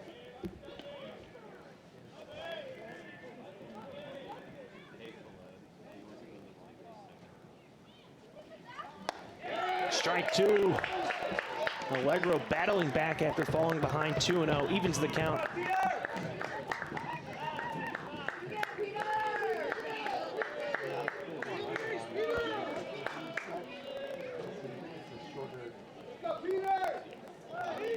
Infield playing back now. Sukata retreats to his position. The 2-2. Strike 3. Allegro picks up his 2nd K of the inning. and strands the runner over at second. No runs come in to score, and the Pilots hold on to their 2-run lead as we head to the 8th. Scavato, Brown, and Timero due up at the plate for the Pilots when we return on the WCC Network. Another look at the strikeout from Allegro.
Jackson Hewitt is the new arm on the mound for St. Mary's, making his 21st appearance. He's gone through 48 innings of work as Scavato gets one off the end of the bat. It goes down the first base line, but foul. Hewitt with a 3.94 ERA, 43 strikeouts to just 9 walks. He's been effective out of the pen this season for the Gales. Well, you said Jackson Hewlett. Hewlett, yep. Oh, I thought you said Hewitt. I thought he was going to do my taxes or something. When you said that, I was like, Jackson Hewitt, as a tax man. That'd be his nickname if I coached him. I'd call him the tax man because he sounds like Jackson Hewitt. The 1-1 on Scavato.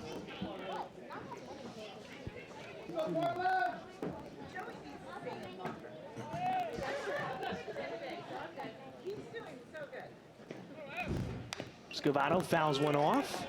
It'll now be 1-2.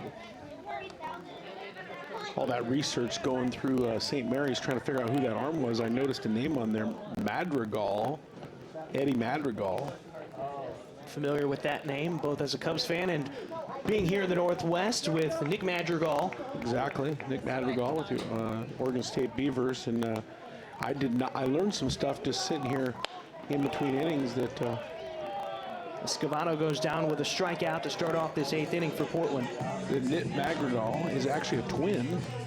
His twin brother played for the St. Mary squad, and his name was Ty.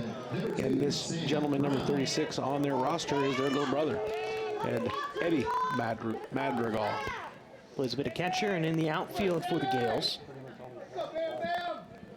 And Sam Brown is up at the plate after the strikeout to Scavato. High fly ball. That's a big league pop-up into center field. Coming in is Dalton Mayshore, fighting off the rain, and he will make the catch to his left. 2 gone. Now, I've been around the West Coast League since 2011, and I've never seen a high school kid as good as Nick. Straight out of high school to the West Coast League. I have his stats right here. 54 hits in 44 games, 20 RBI. He had 40 stolen bases. Yeah, he was incredible. Most high school kids directly into the West Coast League that play a position hit 200. That's just what they do. It's hard transition for them to face college pitchers from high school. But Nick obviously is special. We know that. Yeah. So Yeah, he hit 303 that summer for the Corvallis Knights. there was another young man that played as a high school guy, Greenier, who also played for Oregon State for the Bend Elks that same summer. 2 high school kids that were very special young players. Tamero takes a strike on one that looked like it was low and away. So now he's behind 0-2. Now, I've seen lots of pitchers come in and have a ton of success straight out of high school, but not Position players. Up there in Cowlitz, I want to say Tamero strikes out, and we'll pick this up in the 9th inning. A 1-2-3 inning for the Pilots at the plate. That'll send Allegro back out on the mound for the 9th to face Gavin Napier, Nick Mistoni, and Chris Santiago of the Gales as we head to the top of the 9th on the WCC Network.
Welcome back to Joe Edsall Field, top of the 9th inning. Peter Allegro is on the mound. He's still working for that save as Gavin Napier swings and fouls off the first pitch down the third baseline. It's 0-1. Napier has had a pretty good day up at the plate. He is 2 for 3 so far. He struck out to start the game, going up against Brett Gillis, but since then, he singled in the 4th, walked in the 6th, and then he had a grand slam in the 7th inning, part of that 6-run 7th for the Gales that got them back into this game when they were trailing 8-0. Scavato in at third. Allegro throws a high chopper up the middle. Saunders will field it behind the bag. The spin, the throw, and that took Brown off the bag. Napier will be safe.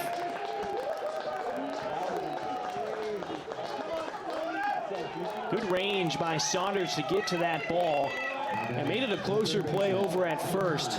But Napier hustling down the line. You saw his speed. Almost looked like the play we saw Chad Stevens make last season. only it was about 40 more yards. I remember that play. It's one of the best plays of the year last year. So that'll bring up Nick Mistoni. Allegro peeks over his shoulder. He'll come home. First pitch high above the letters. Makes it a 1-0 count. Napier has 3 stolen bases on 4 attempts this season. Mistoni represents the tying run. He's 1 for 4 today. 2 ground outs over to third, a strikeout back in the 4th. His last time up in the 7th, though, he doubled and came around to score. The 1-0. Low and inside makes it a 2-0 count.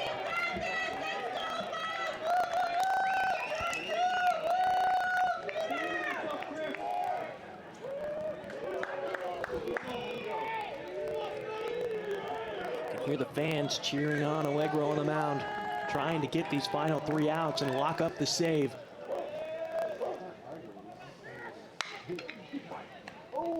Foul down the third baseline, gloved by Scavato for the strike. It'll be 2-1.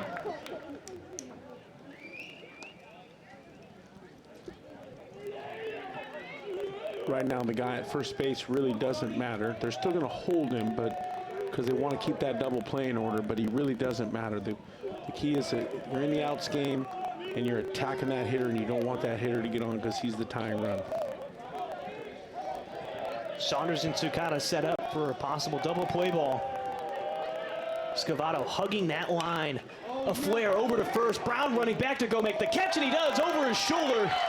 Napier will go back to first, and Allegro with the fist pump for his first baseman making a play. If he was right-handed, he'd play shortstop. You say it every game? Yeah, he's a very athletic young man. See, Napier just got jammed inside and almost looked very graceful. It's a big play right there. That ball gets down, and this game is in jeopardy. Big play. Completely different ball game. You're right, if that one lands. Again, the guy at first doesn't matter. They'll hold him because they want to have the double play, but Allegro's going to focus on getting the hitter. And that's Chris Santiago. Santiago today is 2 for 4. 2 ground outs to the pitcher. Otherwise, he doubled in the 4th, was left stranded, and then he singled in the 7th where he was also left stranded. The outfielders are in no doubles because he is the tying run, and that means they're playing super deep. If you notice, the corner guys are playing on the lines. You got Evan Scavato playing super deep and on the line, so no ball's going to get by him on the line. Allegro now 2-0 on Santiago.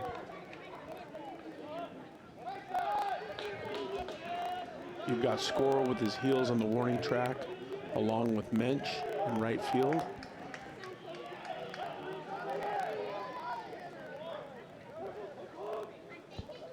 Jammed inside down the third baseline. Scavato will touch it in foul territory. It'll make it a 2-1 count on Santiago.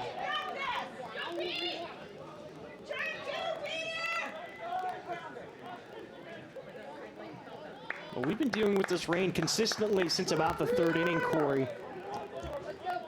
It's made it a bit difficult to throw the ball at times, but... Well, we haven't done it. Well, you're right. We're sitting here with the window open, the heat is on. We turned the heat on in the 6th inning, so they've been dealing with it. This ball fouled off to our right, out of play. So 2-2 now on Santiago.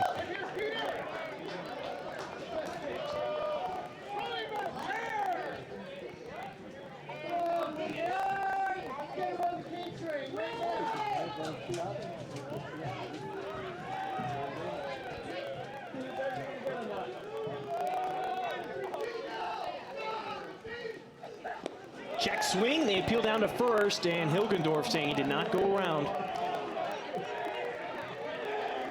Full count now.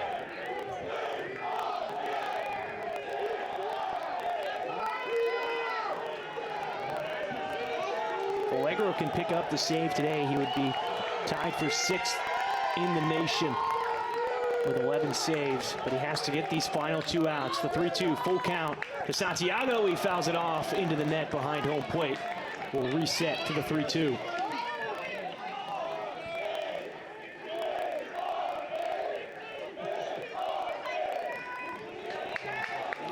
Gales trying to rally something together here in the 9th. Keep this game going. Scavato again hugging that line behind the bag at third. The 3-2 swung out and missed. Allegro getting another strikeout as he struts his stuff off the mound. There's 2 gone.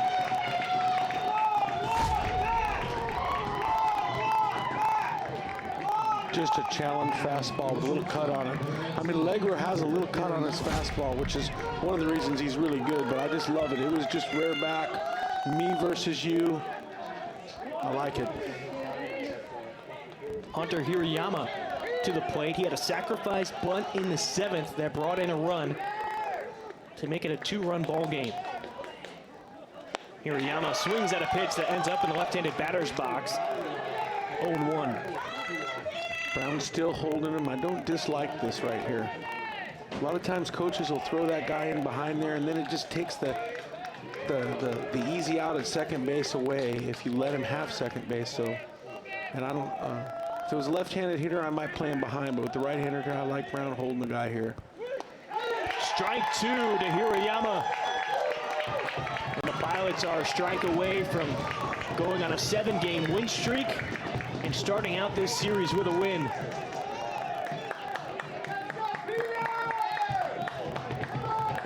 Scavato now backs up behind the bag at third. The 0-2, swung on and missed. Allegro's pumped up. He picks up his 11th save on the season. In a game that looked like it was slipping away from the Pilots, the arm of Allegro adds some stability, and the defense behind him keeps the save, and the Pilots take game 1 8-6 over the Gales. Yeah, incredible performance by Brett Gillis again. Incredible performance by the offense early. Allegro just absolutely nails, because in the 7th inning, the Gales put a 6-run charge in and really scared the Pilots. I'm going to be honest with you. I thought the Pilots were in big trouble. When Briley went down, I felt like it was a little bit of a nervous reaction for the team, and I thought maybe they might lose one here. But they put Allegro on the mound, and he got the job done for them. Well, the Pilots take it 8-6 off some early runs, 6 runs in the first 2 innings, and they added some insurance in the 5th that ended up being the difference. And it's an 8-6 win. Tune in tomorrow, 6 p.m. first pitch on KRCW here in the Portland area as the Pilots take on the Gales in Game 2 of our 3-game set. I'm Brian Slike. That was Corey Keir. Thank you to the production crew, and we'll catch you next time on the WCC Network.